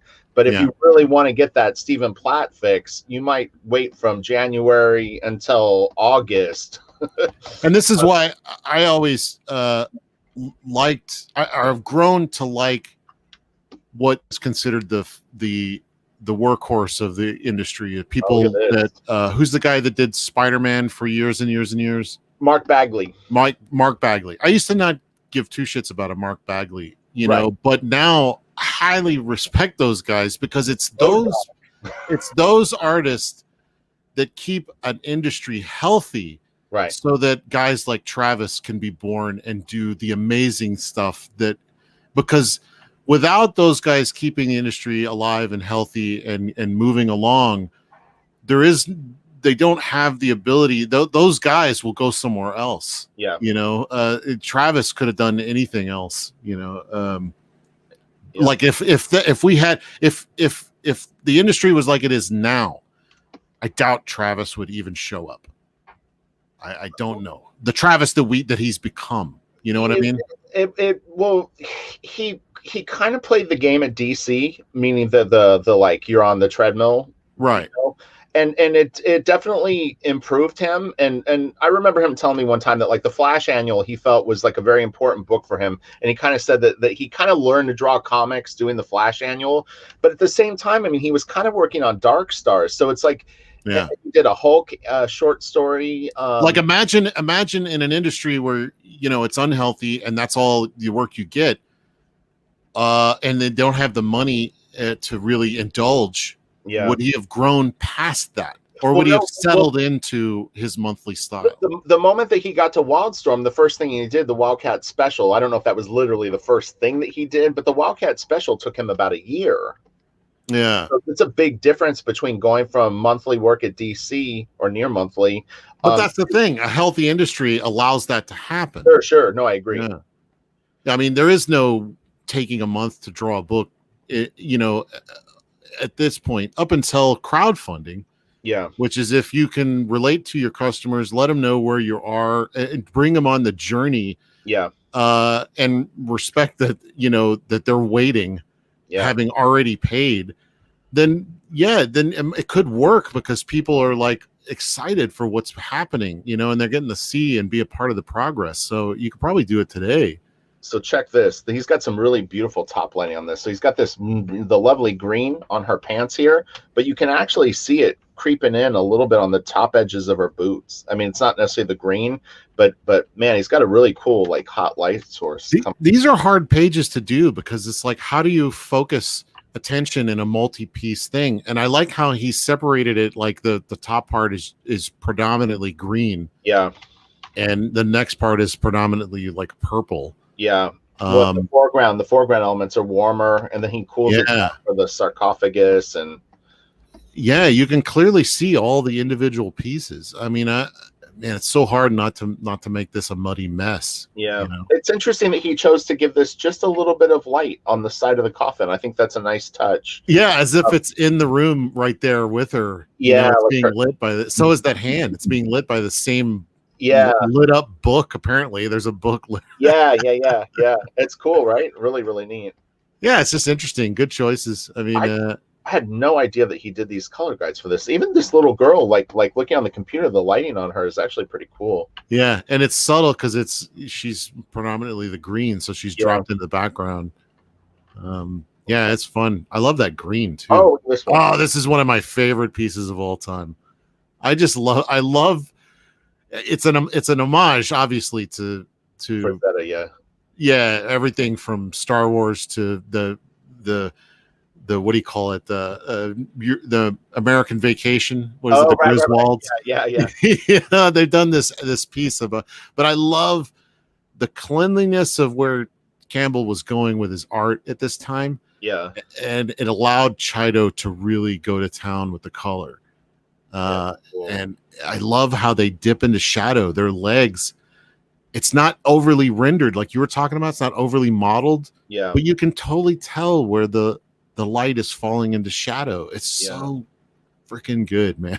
And those ladies aren't bad drawn either. That's there is a little bit of detail on the faces and the color. You know what I mean? Like he's got like where you feel, but little blood flow, and then a little bit of the light hitting like her cheek here, and a little bit of the edge lighting on the rib cage and stuff. And like, it's just very well done. I love it. And look how it's all bleeding and stuff. I don't care. Yeah. Well, it's funny is you oh gosh, here's another Adam Hughes piece. You'll see sometimes them working with markers. They're like running out of ink and stuff like that. It's real funny. Look at this with the little shadow up here with the light. That's nice. Up here, yeah, you could tell he's approaching this in a slightly different way. There's like almost no modeling. That shadow on the edge is like, that's like the most modeling he did in this page, right? That shadow. And on the pillars on the side. Yeah, exactly. I just caught that too. Yeah. Man, that is so good. This is honestly the colors in this book to me are as much of a star as what Adam did. What Adam did was great. Yeah. I actually prefer his. I really like this issue, but I prefer his that first issue of Gen 13. Yeah. Ordinary Heroes. The bootleg. Yeah. Ordinary Heroes. Yeah. Yeah, I love that stuff too. This was when I shared an office with Adam Hughes. It was this time. He did Gen 13 Ordinary Heroes, and he had started this. And that's so funny because I used to call up the WILDSTORM offices, and I just hit every extension I could until I hit someone, and I found y'all's office, but nobody was there. But I. It was Adam Hughes, J. Scott Campbell, myself, and Tom Ranney shared an office. It was really cool. It was fun, man. And Tom's good people. You guys remind me a lot of each other, actually. Tom's a great guy. Yeah. Adam was interesting because Adam and I, we were there every day. Not Tom would come in, I think, later in the day, and then Campbell wouldn't generally come in every day. This is kind of the WILDSTORM Killer Instinct crossover, but I believe this is Silvestri Pencils. I was kind of tuning out at this point. Yeah, but this is Silvestri. But yeah, I remember this. I don't remember it that much though, but God, this looks amazing. This makes me want to look at it, but I know it's No, these are the issues where you start to see a more advanced digital coloring style coming in for sure. Yeah, so man, the light blue on like Warblade's arms, like here, all in here, is really cool. These days, I love the excitement of this page, but I'm real conscious of what's being accomplished, right? And like, what's the idea that's happening? 2 pages, and the only idea that's being put across is Ripclaw jumping at Razor. Warblade. It's kind of limited, you know. He does walk up on them. Misery is having a bad day for a second, although it's very weird. Like, it must be a flashback or something. He walks up, she's dead, but then she's like, all of a sudden she's up again. It's kind of, as I was saying, that must be like a flashback. She's telling like, this is what happened. Right. And then, yeah. So I guess there is 2 ideas being accomplished in this double page. He's wearing a different costume. He's in blue in the one, and now Ripclaw's in red. All right, let's continue. Oh my God. Oh, God. I have the hold on, I've got the printed. I want a poster of this. Like, can't have it. No, I'm just kidding. I want it. Okay, so let me do this. Okay, I'm gonna grab this. I'm gonna throw it on. Dude, do you remember the Misery issue that Brandon Peterson did?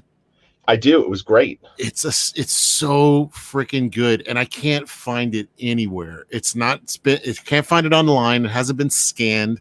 Right. You could barely see anybody talk about it. It was 1 issue. Yep, Brandon was phenomenal. he did a Ripclaw miniseries at that time that was awesome. Brandon is Yeah. great. He did Medieval Spawn Witchblade. I'm a huge He's doing too much computer stuff, and I'm gonna tell you, if you're watching, Brandon, stop that, please. Go back to some hand done stuff. I love that old stuff you were doing. Okay, so here's the color. Brandon is great though, but yeah, he's been doing the digital stuff for a long time now. He was definitely like embraced it and then with it. So here's the published piece. Let's just dear God. It got dark. It got dark. That's a crime. What happened here? Okay, so soak it in. Let's everyone take a deep breath. We're gonna look at the color guide. I can't even tell what's happening. You can't see his face. You can't see much of anything. But I was still blown away by this. But now let's look at this the color guide. There you go. God. Can you imagine if it looked like this? Well, imagine being the person that drew this, and then you see it printed like this, and you're like, "Oh man!" No wonder he died. I know. No, that was terrible. Yeah, God, I have the biggest regret for me is I never got to meet Nick. He came in one time when I worked at WILDSTORM, and I happened to be out. And when I came back, they're like, "Oh, Nick Manabat stopped by," and I was like, "Fuck!" Yeah. So bummed, but. I met his dad after he passed away. His dad came in one time, and he had brought a bunch of art that Nick had, and it was cool to meet him and then look through it. I believe it was his dad. I'm pretty sure. I want to do stuff like this, but I'm too scared. Like I know that it will take me forever. To do stuff like this. I'm dying to know how long it took him to do something. Nick did very, very tight, the pencils that I've seen of his are just about as detailed as these inked versions. And if anything, when he would ink his stuff initially, it actually kind of almost made it like not as good. And in a way, it was just different. But then he got better and better at inking himself, but it almost took away some of the edge. Like if you look at Cybernet number 4, it's almost like a punk band where they start getting better at playing punk. And you're like, oh man, it was kind of like it almost worked better when you couldn't do it as well. Yeah. I love how he's doing the smoke here. Talking about Joe again, like you could see that he's coloring underneath in the blank spots that Nick is doing there. But when you see the final, they've painted the smoke over the line art. Yeah, that's a mistake. Because it works really well here. Yeah, just you want to follow what the artist is doing. This looks fucking terrible. Right. I just don't know how you go from that to that. What's interesting is I couldn't even guess who actually did the actual digital colors. I have no idea. It was before I was even working professionally. I don't even think I was barely just getting into collecting comics when this came out. Man, his character designs are so cool. Yeah, it's really hard to like look at the colors when we're looking at Nick's stuff. Yeah, I know, right? Like he kind of steals the show. It's like but that bit of underlighting on the horns. Yeah, and then having the warmer light on top. Cool and warm. That's really all there is when you're like popping a figure out. You have like a cool secondary lighting, a bounce light or something, and then a hard edge light this has got 3 lightings because you got your lighting hitting them, and then you got an edge lighting, and then you got the bounce light coming from underneath. There's so much detail on this piece. I'm like tripping out. I'm just like going like, goodness gracious. Like when you do wallpaper pieces like this, like to put it in perspective, is about an area like this will take you maybe about an hour. Yeah. So you can kind of like, you go hour, you know what I mean? You kind of do the math. Yeah. And figure it out. But that's just inking though. I mean, right. Well, this is a double page spread too. So it's deceiving because it's a lot. Like if you saw this original, this would be a huge piece. But see, when you're penciling this, you also have to consider the time to think about your character design. Like right. He's one that's obviously doing a lot on the page. I don't see him fully designing all this stuff ahead of time. Like I think he's kind of has an idea what he wants, and then he just because you probably see the details changing panel by panel. I would think so, and it's. Yeah. I mean, I wouldn't even bother. Like as a fan, it wouldn't bother me if like this guy's armband looked different. Or... No, he's in like the Beasley camp. It's more about like the emotion, even though he's way more detailed. It's still about the initial like emotion of the piece. I mean, he's grabbing you by the balls. Man, that's so dark. It's not. Yeah, it's hard. It's heartbreaking. It really is. Okay, got another Adam Hughes. Yeah. Again, I love how clean this is. Yeah, I know. I do too, actually. It's so easy to read. Adam is a fascinating artist. He's so freaking good, man. It's so good. It's neat seeing his influences because Adam is very Adam.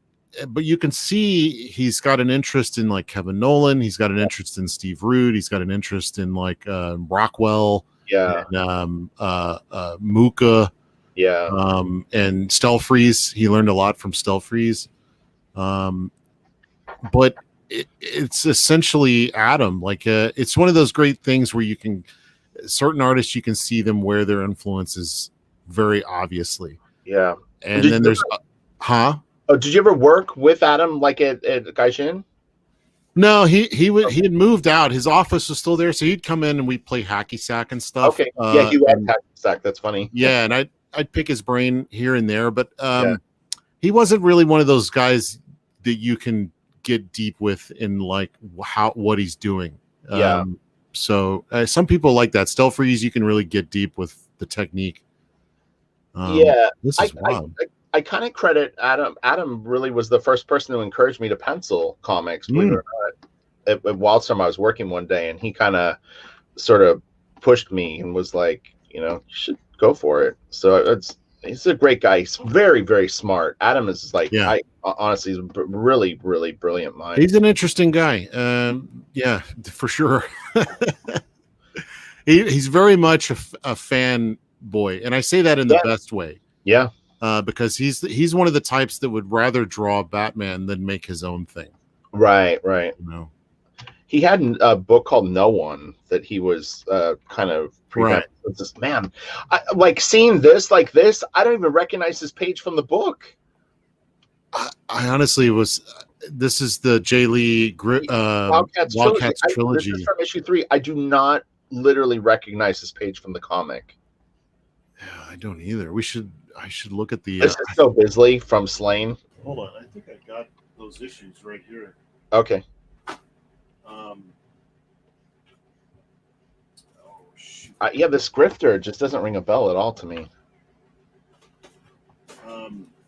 It doesn't, and I'm wondering if that's because of the coloring and like the wall and stuff. It's so This is so Chido right here. Man, the Scream Chido. Shoot. Oh, speaking of Adam, there's some ghost. Here, let me get out of this so I can see what you're up to, so I can share your screen. Oh no, I was just showing off Adam's ghost stuff. Yeah. But I don't know what I did with my trilogy. I was just looking at that the other day. I can I like if you follow me on Twitter. Oh, do you find it? Okay. Yeah, I'm gonna take a sip of coffee and chill for a second. Well, hopefully everyone's having fun. Hi everyone. Let me button my pants. Hang on, everybody. Don't look. What did I said to you yesterday? I said do not log on to YouTube or Facebook nude. Oh, dang it. He goes, yeah, I was joking with him, and he goes, you'll have to tell me that story. And I'm like, there's no story, dude. No, I said you'll have to not tell me that story. Oh, okay. See, I just glanced at it. I didn't read it closely. Anyway, I'm no Dave Ellefson. I was just looking at that, so I don't know. Oh, well. Oh, no worries. Like I said, if you follow me on Twitter, I'll find the page, and I'll post the side-by-side later. Yeah, I don't have it. Let me keep going so we don't. Yeah, keep going. Oh, wait, hold on. I need to add myself to the screen again. Hold on, let me do this. No. Okay. Tyrant by Steve Bessett. This is great. Oh, I don't have that. It's so good. Speaking. Remember I was talking about this? You can hardly see it because it's dark, but it's the ads for. Oh yeah, darkness. I clipped out the ads. They were so awesome. Oh, you saved the ads. That's funny. Oh, look at this. Will's page is nice. Let me see. Oh wow. Oh, I love that. How he knocked out the background and just that blue. Yeah. It really focuses her. Yeah. This is signed by Wilson. I'm sure this is Joe. Yeah. Joe did a lot of work. Holy cow. Yeah, this is why I really want to talk to him about how many pages and how, you know, how you do it story-wise. Did he just have an instinct for where, you know, based on the art, you know, and where to go with the story and the mood? I'm only drawing. Did he read all that stuff? I'm only drawing one book, and I like, if I haven't drawn a scene in like a week, I can't even remember what like the living room looked like, or you know what I mean? I'm like, what did I draw? I don't even remember.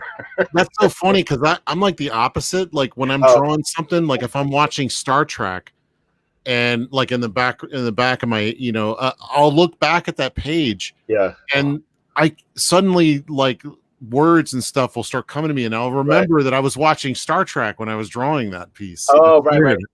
Well, I can remember stuff like that. I'm talking about like objects, you know, like what did, like how many cushions were on the couch, or you know.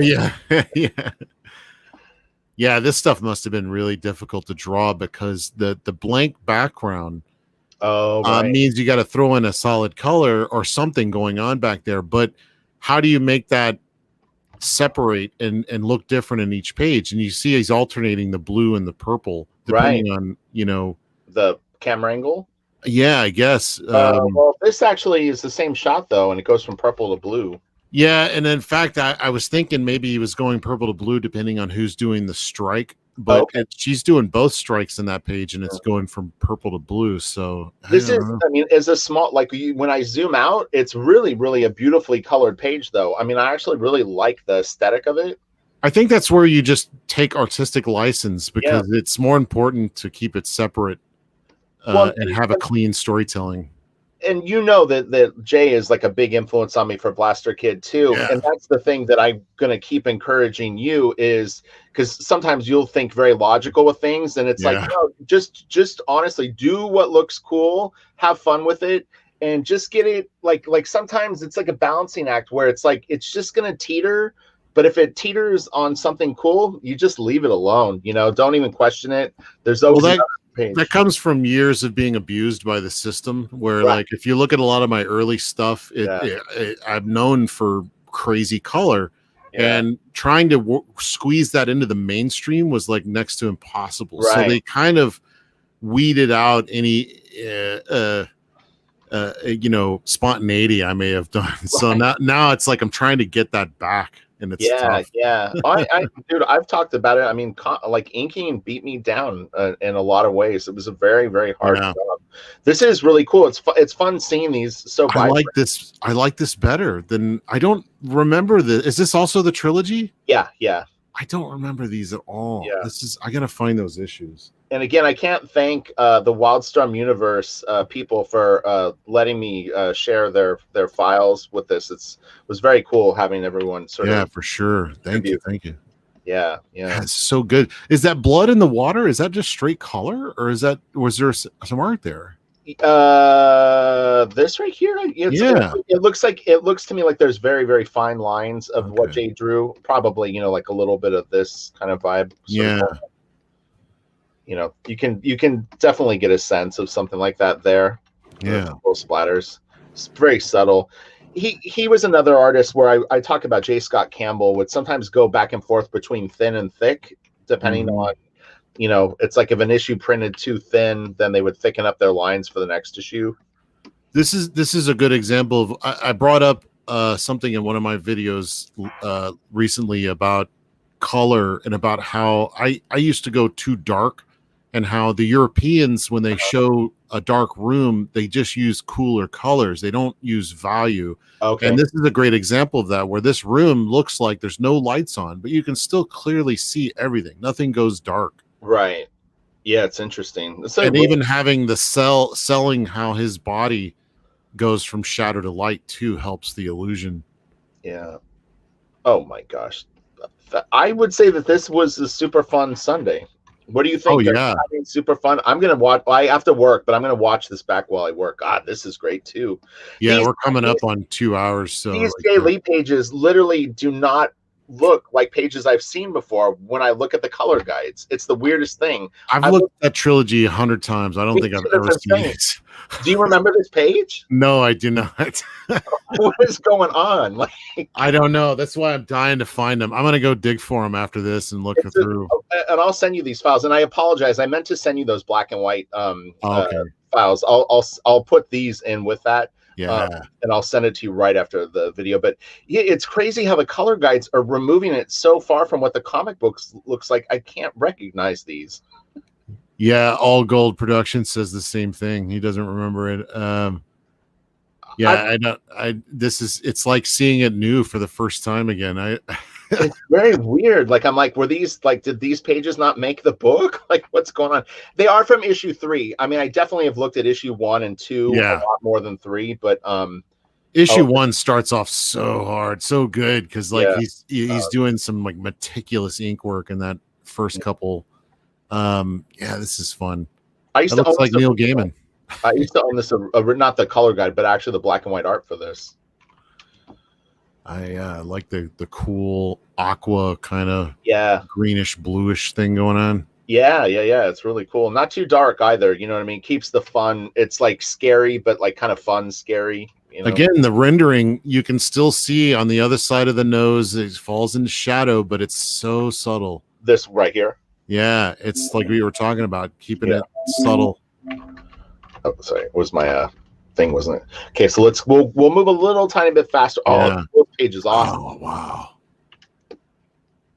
I love this. This is something I learned recently, and you could see it in effect here, where when you're doing red, make red the highest highlight color. He dips a little bit brighter on his thigh there. You see there's a little bit of white right here. Yeah, but sorry, I've got the magnifying glass. Let me just but predominantly the brightest red is the brightest red, and then it goes to shadows. So like when you're there's often times where I'm back in the day trying to figure this out, I'd always like, how do you go hotter than red? It starts going into white or orange. And like, how do you just do red? Well, you let red be the highlight color. Right. Yeah. And it gives you this effect like a red light. And then you cut that with a blue, and oh my God, look at that. I know, it really is incredible. And even in the comic, even though I always thought that this guy looked very weird to me, the colors on this page made it like just so memorable. Were you working on this? No, I worked on the second series. It would have been maybe 5 years later or something like that. Who was drawing that stuff? I forget. I worked on Wetworks with Wills, but it was like the second volume. But this is Scott Williams Wills, and this is issue 3. So I wasn't even a professional then. So this page I actually did ink. This is funny. This is Ryan Benjamin. Wow. Do you know why there's a sad face? I'll tell you, because I was being worked too hard and there was no time to do the job. I'm dead serious. Like, dude, I was literally put through the freaking, I don't even know, what do they call it? Put through the wash? Zoom in. Let's see some of your speed work. The inks on this page are nice. But it was just like, I went from one job to another that was late and under some sort of duress.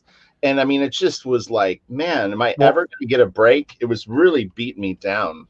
In all honesty, you're seeing it in the colors too, because if you've seen all his other stuff, there's multiple colors going on. Like in the mall there, he's just a green and then a darker shade of green. But like in his early stuff, sad face. That's funny shit. in his other stuff, you'll see that he adds like in the shadows and stuff, there'll be like blues and all kinds of other colors going on. But this one's done very fast. So this is probably less than a year from when I started inking Travis. I was working at the time on Wetworks with either Pat Lee or Ken Lashley.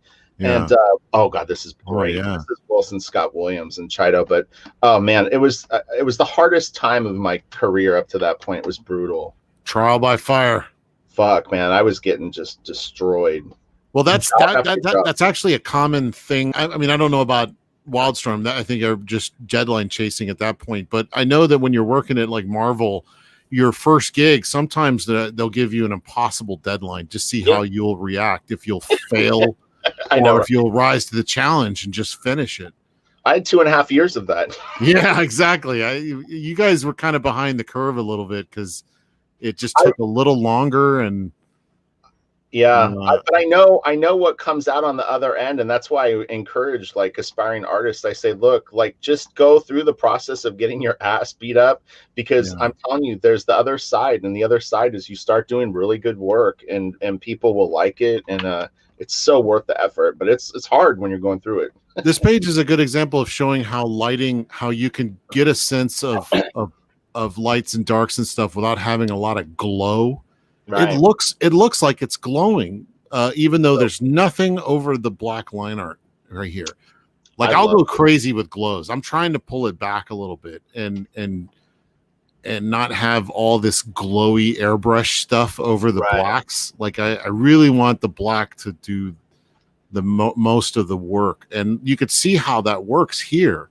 Yeah, there's still all kinds of value going on, and brightness and darkness, but it's all in the service of the art. Nothing is darker than the blacks, and there's nothing really brighter than the white of the page. Yeah, Wolf's was on fire at this point, man. This is just can't really go whiter than the bright of the page. Yeah. No, it's important. It's important. Oh, just some divine like this for you. Yeah. Again, very vertical. It was a weird thing when Jim came back. He had taken a sabbatical to like have his like raise his kids. But you know, Divine Right is very straight up and down.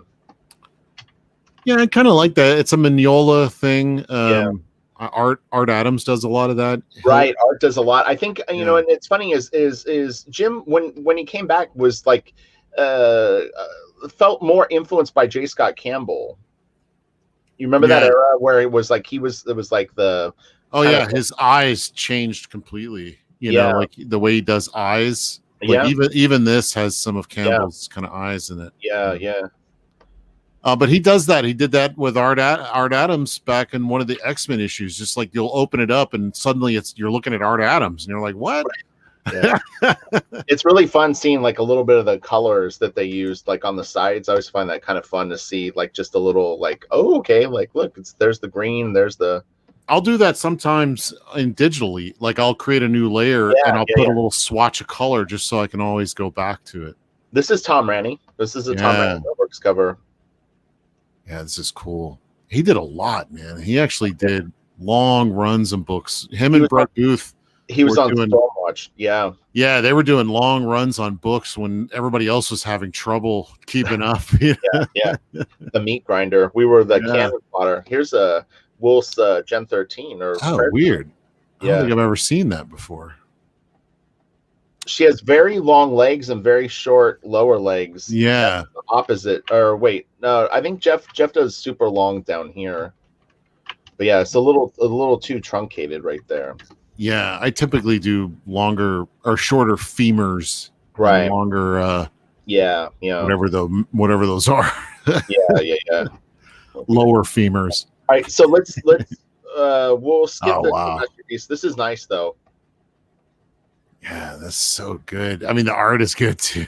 Just giant dynamic stuff. Again, there's like one idea happening on this page, but you know, it's cool. Who cares? Like he's gonna leap, he leaps. Yeah, exactly. All right, let's see what we got. Oh, here's another Danger Girl page. Ooh, this is nice. I love the subtle colors on this. Yeah, very subtle. Yeah, for the winter. Yeah. I'd like to look at the the original or the printed version of this. I think is darker than this. I don't. He almost at times is he's using like I don't know if I would call it like flatter colors on this, but he's definitely using that as almost like a motif where it's a little like, I don't know if Art Deco would be the right idea, but because Campbell would throw in like a cartoony background like this, he's just got like one very subtle fade back here, but it keeps the art looking cartoony and kind of more readable. It makes me wonder if that was a bit of what Campbell wanted to, like more not so rendery, or if that was, or if Chido made a judgment call where he was like, oh, the art really is the hero here. I just need to do its separations and it'll look good. Yeah. Oh man, because it is very subtle. Oh wow, I remember this one. This was a source book. Yeah. God, it's almost like Michael Baer. Yeah. Somebody had mentioned I did a Mark Texeria video, and they brought up the other guy that kind of draws like Texeria. It's like Mark Beecham. Oh, Beecham. Yeah, that's actually who I was thinking of, not Michael Baer. Yeah, Baer when you said it, that's what I was thinking. I think Baer is an inker. I think he inked Beecham a couple times. That might be why I was thinking him. But I'm definitely aware of Mark Beecham, and they were going like, I don't understand why he isn't more known. But well, it's because he can't let go of his horn dog side. I mean, it's like he can't draw a woman without having her ass like in your face, and it's like, that's fine, but you can't really sustain good storytelling over a long period of time if that's your only weapon, you know. But he's amazing. He's still pumping out really killer yet erotic artwork. I mean, there's definitely nothing wrong with the erotic artwork, but I mean, you have to understand when you go down that path that it will at some point maybe like limit some of your like in my new book, I'm trying to find like a happy medium where it's like I do have some fun TNA aspects to it, but it is highly story driven, you know, and the characters are real rich, and there's not going to be a lot of like panty shots, for lack of a better term of it. But some artists can't help themselves, and that's fine. I actually quite like that stuff, but when you're doing a story-driven medium, it's really hard to justify that every time you see the girl. Right. Yeah. Oh, and here's another. This is fantastic. Look how clear it is. I have this page too. Let me open it real quick. It's almost like Nick is like, this is still the first story, or? Yeah. Oh God. Well, look at how dark it is. Oh. Oh, dear God. So we'll soak this in. It hurts. It's funny shit, right? Okay, we'll shut this and just we won't compare because we need to get rolling. But Seven says, "How about Milo Manara Gen 18?" Yeah, that'll work. Gen 18, 18 plus. Yeah, as long as was it like he wasn't. What do they call it? There's a word where like if you're grooming them. Oh, yeah, exactly. As long as he wasn't grooming Gen 17. Yeah. Oh man, this is how this story should have looked. This is interesting. He's got like an opaque he does. Look at that going over this. Do you see that? Yeah, on the edge there too. There's a white kind of just going straight over all the hair. Yeah. So this could be white paint with maybe a little bit of the yellow in it. Yeah. I don't know. Yeah, that's really marker. You don't see him do that often. You can see it in the muscles where he's softening up. Yeah. Where the veins are hitting the highlights, and he's trying to illustrate how that wouldn't be as dark in that highlight area. Yeah. Oh my gosh, I don't even know if I've ever even seen this face right here. Go to the other one. It's probably completely black. I can open it. Let's see. It's right there. Let's go to the it is there. Oh my God, on the edge of the page. I would definitely be able to tell that that's a monster. Look at the highlight stuff that we were talking about that Chido was doing. The colorist didn't do any of it. Right. It's all gone. It's all gone. Yeah, I don't know who did the colors, like the digital steps on this, if it was a team of people or what, but oh man, like this is so beautiful right here. The blues in this anatomy, it's so different, right? Yeah, it makes me wonder if that's some printing error as well. I see purple right here. There's like a little bit of like a grayish purple sort of in there with the blue. Well, it almost looks like he colored it exactly the same as the other one. There's blue and purple. He colored it exactly the same as the other one, and then he went over it with the blue and purple, or vice versa. Started with underpainting. This is a great little tell right here. Yeah. His secrets are being revealed. Wow, look at this. This is so cool. He could have a renaissance if they printed the stuff the way it looks like this. Dude, I would buy an artist edition of I Joe would in a Chido's color heartbeat. guides in a second. In a heartbeat. Yeah. Scott Doombeer, if you're watching this, please let's do an Art of Joe Chido artist edition, artifact edition. That could be a whole new thing because usually it's trying to do the black and white. It's all celebrating the artist, but Richard Friend. But the color. All right, I have the pages from this piece too. You're gonna die when you see. Oh my god, it's so soft and like. Okay. It's raining here. I don't know if you can tell. If I lose power, you'll know what's going on. Okay, so much warmer lighting here.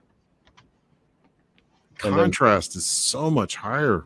Yeah, now it could be the scan. Could be the scan. We'll give them a benefit of the doubt. Oh, look at that.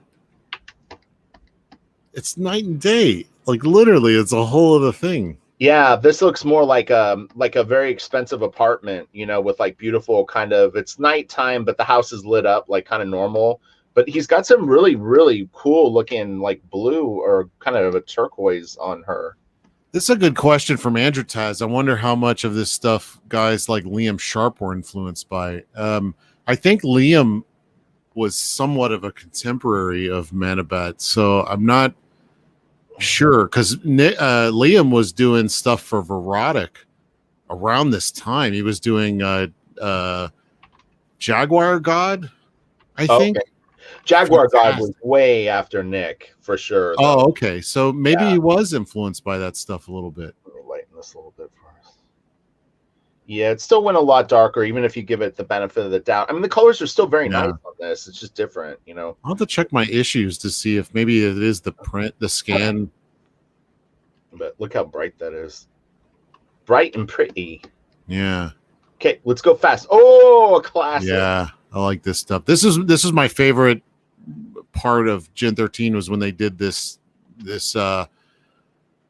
Indiana Jones kind of thing. Yeah. This was the cover for the trade. I think they go to this like island of these like goddesses that are kind of like Wonder Woman. Yep. Yeah, that was a really fun run. I was filling in blacks on all this stuff. Oh, you were? Very menial. Like I probably filled in the black right there on that belt buckle. Sometimes Garner would give me pages though, and it was really funny. I was like, "This is like 10 minutes worth of work," but you know, if he needed it done, I would help him out. Even though I was doing my own books at this time, I still loved working with them. So, yeah. Oh my god, I'd love to talk to Garner about. Oh, Garner's the best. I know he's all about his color and his painting and stuff now, but the inking. Alex instilled a sense of quality in me. Yeah, he does not settle for second best, and is like, man, talk about a good mentor. Again, here's another page I do not recall. I don't recognize it either. It makes me wonder if the colors are dramatically different, and that's why this is what I picture. Is it probably looks like this, and it's like yeah, right. And it's cropped too. So you got that looks more familiar, actually. Right. And it'll be like this. So that actually looks a little more reasonable. Done and done. Yeah. And actually, you know, the funny thing is, if they would have used this process, it would have looked better. This is what I was talking about earlier about how you could do this today, and it would probably work out fine. I think based on that example. Yeah. That's funny. You know, color it with markers or watercolor, bring it into Photoshop, do a little brightness and contrast adjustments, and then memories. Travis did a few interiors on this page or this issue, not many, but a couple, and they were damn good. Yeah, I remember these days where it's like you never know who was going to be in an issue. Everybody was throwing in. I think that this is the same issue that Ryan Benjamin and I did, like 6 or 8 pages, like like a Hail Mary at the last second, where they're like, "You got to go in and play," and you're like, "What?" What was I'm thinking of Broom. What was the book that Broom did where he kind of did his Travis elevation game where he was did it on X-Men Wildcats? What was it called? Dark Age, and then on DEFCON 4, but I don't know DEFCON 4. There was one where it's like even the borders were blurred, so there was no hard edge on the borders of everything. It was like he was trying something. Are you thinking of Phantom Guard from Ryan Benjamin? No, this is Broom, and you might have already mentioned it, and I just don't remember. But It probably was X-Men Wildcats Dark Ages, because Travis was originally going to do that book. Yeah. And then Matt took it over because Travis wasn't going to finish it. This is Scott Clark again here? Yeah, it looks to be. Yeah. This is a nice piece. I actually inked Scott a little bit on an Avengers. Oh, so this is from Joe Damon. Let me lighten this just a little tiny bit. This is from Grifter She.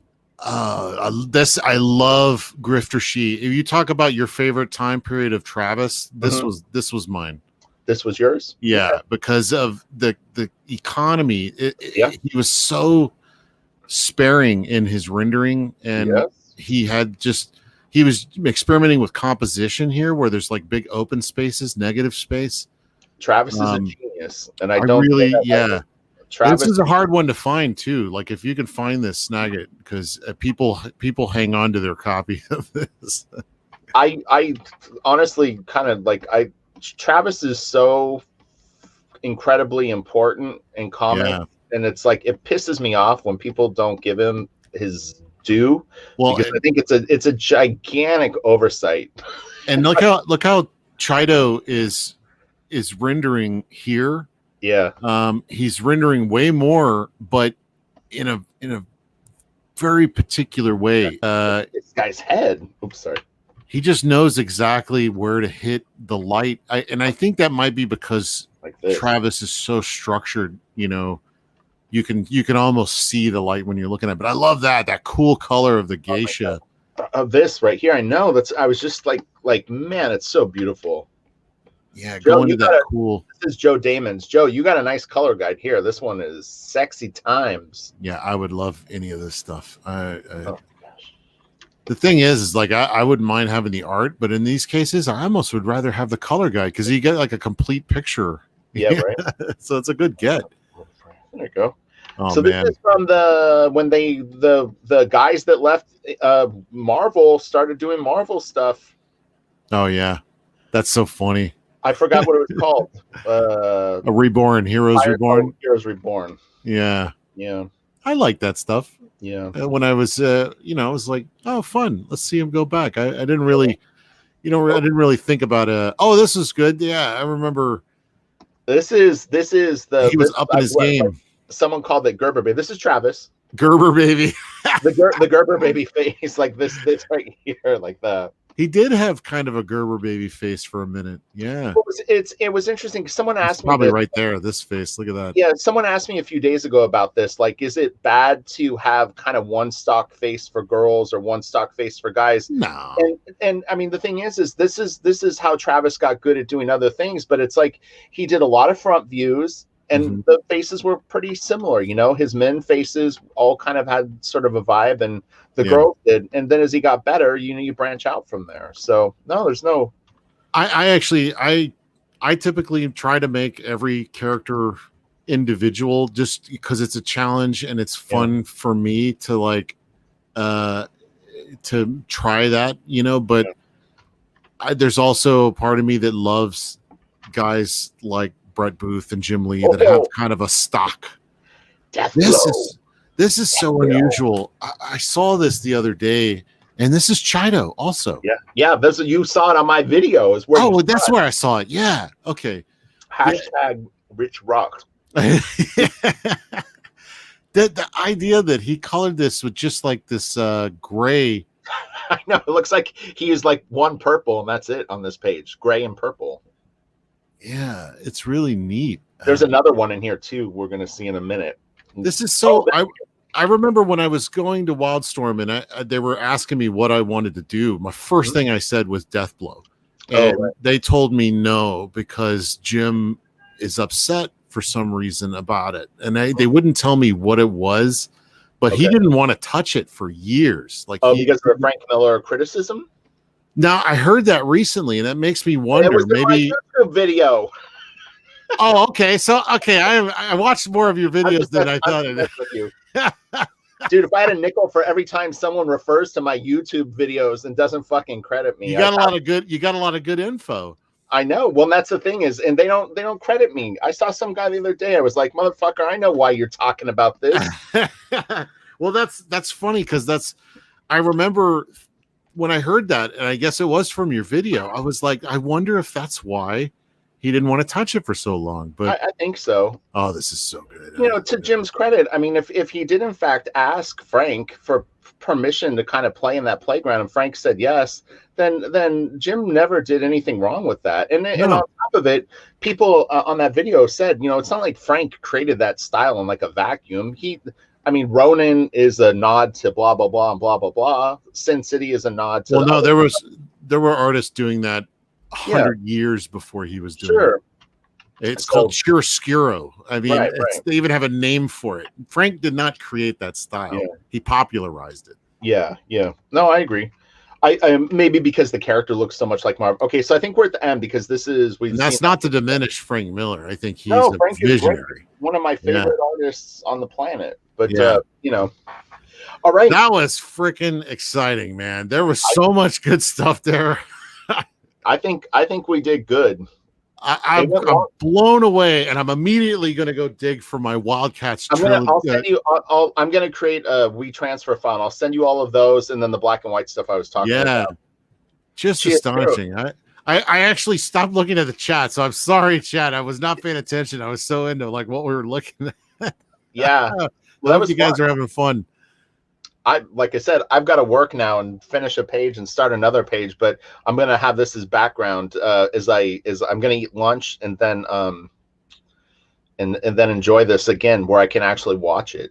I think the next time I'm definitely going to get some pieces of original painted artwork. Yeah. They're out there and I've been tracking them down, and I'm trying the one from Iron Wolf I couldn't get because of the COVID. They weren't going to New York, so that's where they kept all the artwork. But butt pudding. But now that butt pudding, gross. Sorry. I'm every time I click it goes off. But so you said it's called Gestalt art, Kelsey. What? I think the Frank Miller style. Oh, Gestalt. I don't know. I guess. Yeah. I'll take your word for it. Butt pudding. Always trust a guy. His name is Butt Pudding. Right.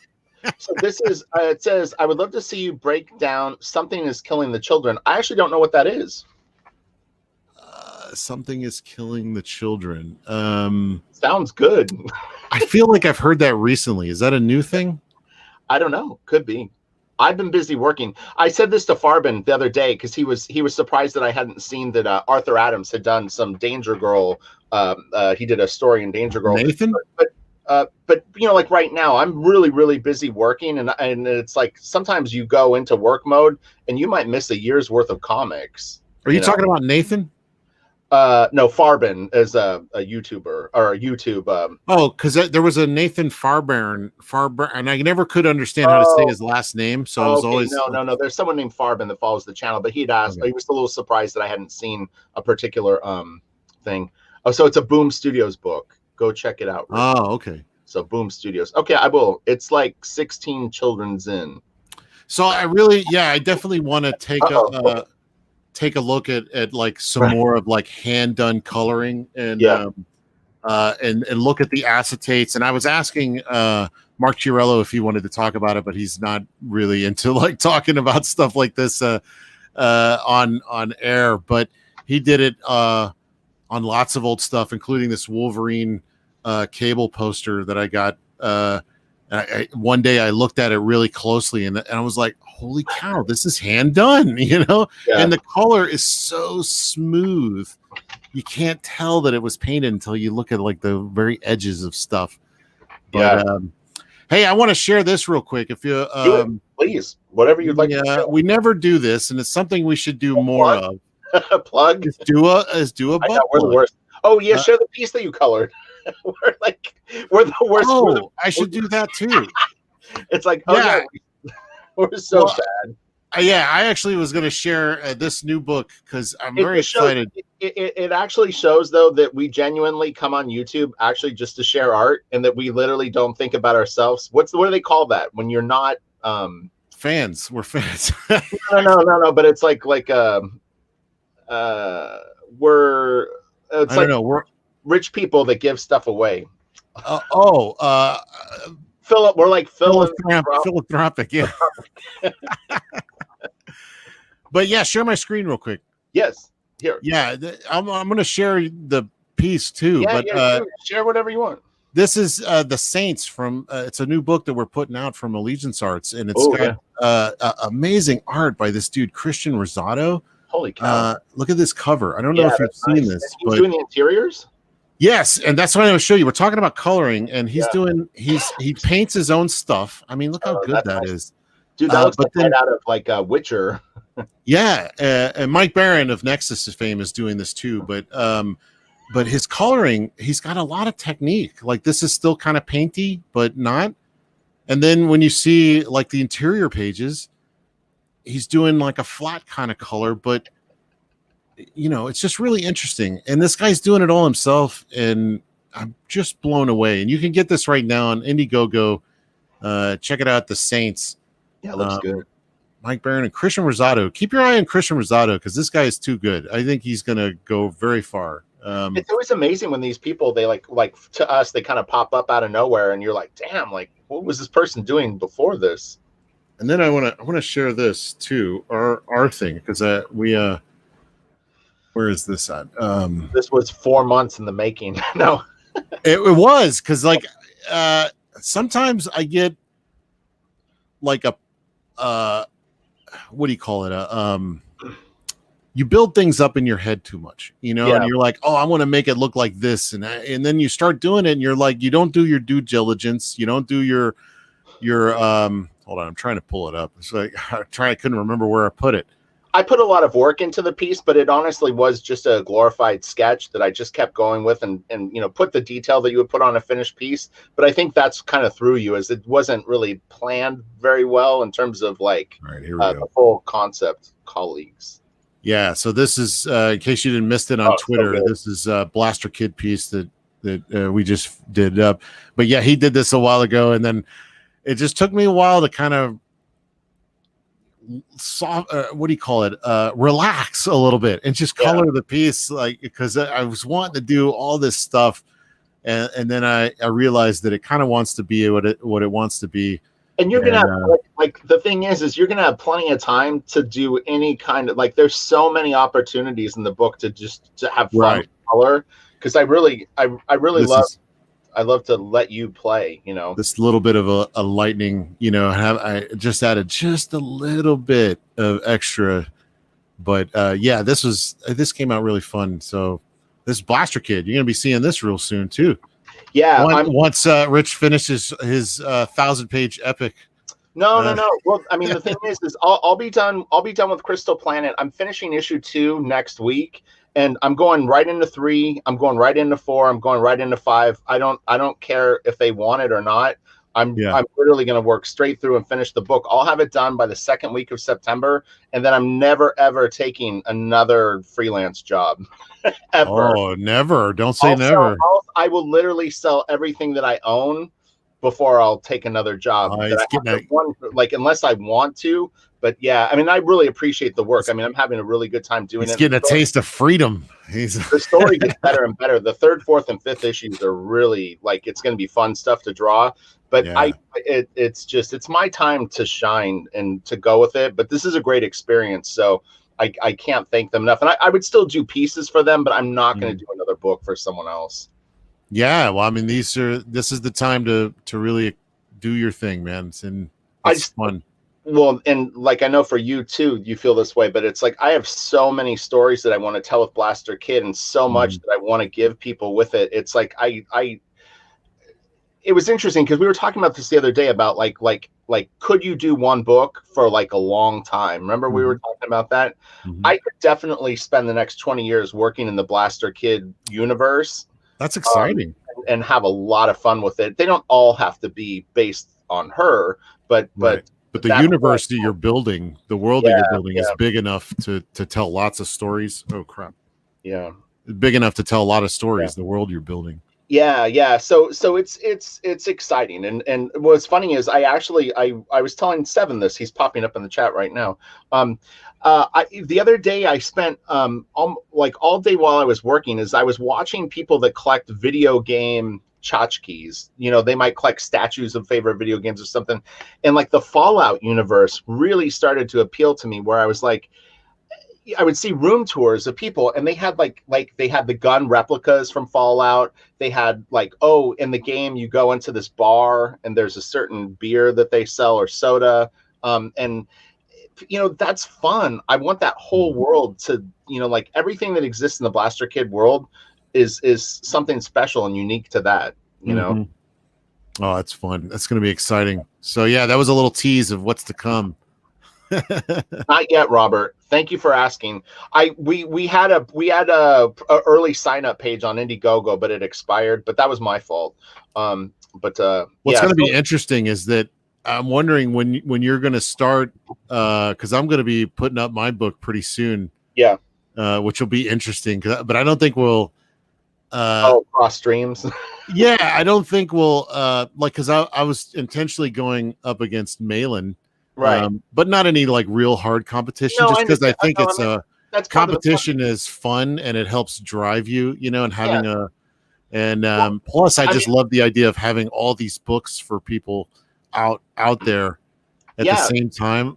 No, totally. Well, I mean, you know, look, Sean Gordon Murphy did his, like that's a number that you can shoot for, or Tony Daniel and Scott Snyder did theirs. And, you know, like we saw Liam Sharp just had a lot of success with his like Art of Liam Sharp book. And I mean, you know, those are you try to get to that level. Like, can I get to, you know, the amount that Liam got to, or whatever it is, you know, I mean, that's part of the fun. Well, I mean, beyond that, the idea of having a lot of good product out there right now. And this year is better than last year. That the year was better than the year before. I feel like we're growing into what will become, you know, in the future of comics is really audience driven, the way it should be, and creator driven, and you know, the relationship between the two. What's interesting is, so we're all we're kind of superhero fans, and I'm painting a very, very broad thing, but the one thing that I've always found exciting is like underground comics. And I love the idea that, like, you know, in San Francisco in 1967 some dude, you know, did some stoner comic, and like it's like we're just doing a very advanced version of that where we can sell it online. You know what's interesting is that the mainstream went indie for a minute. They would be hiring indie artists to draw their books, and that was kind of novel. But in this way, the mainstream is going indie, right? Meaning all the mainstream guys are going and doing their own thing, and I think that's far more exciting. Like, I don't want another retelling or what a gimmick market. Yeah, exactly. there's the reason I'm laughing. Look at all this old art. Isn't it there is a little bit of truth to that. Yeah, look at how quaint all these comic books used to be. It's like, boom, look over here, and then I grab you. Go like, funny.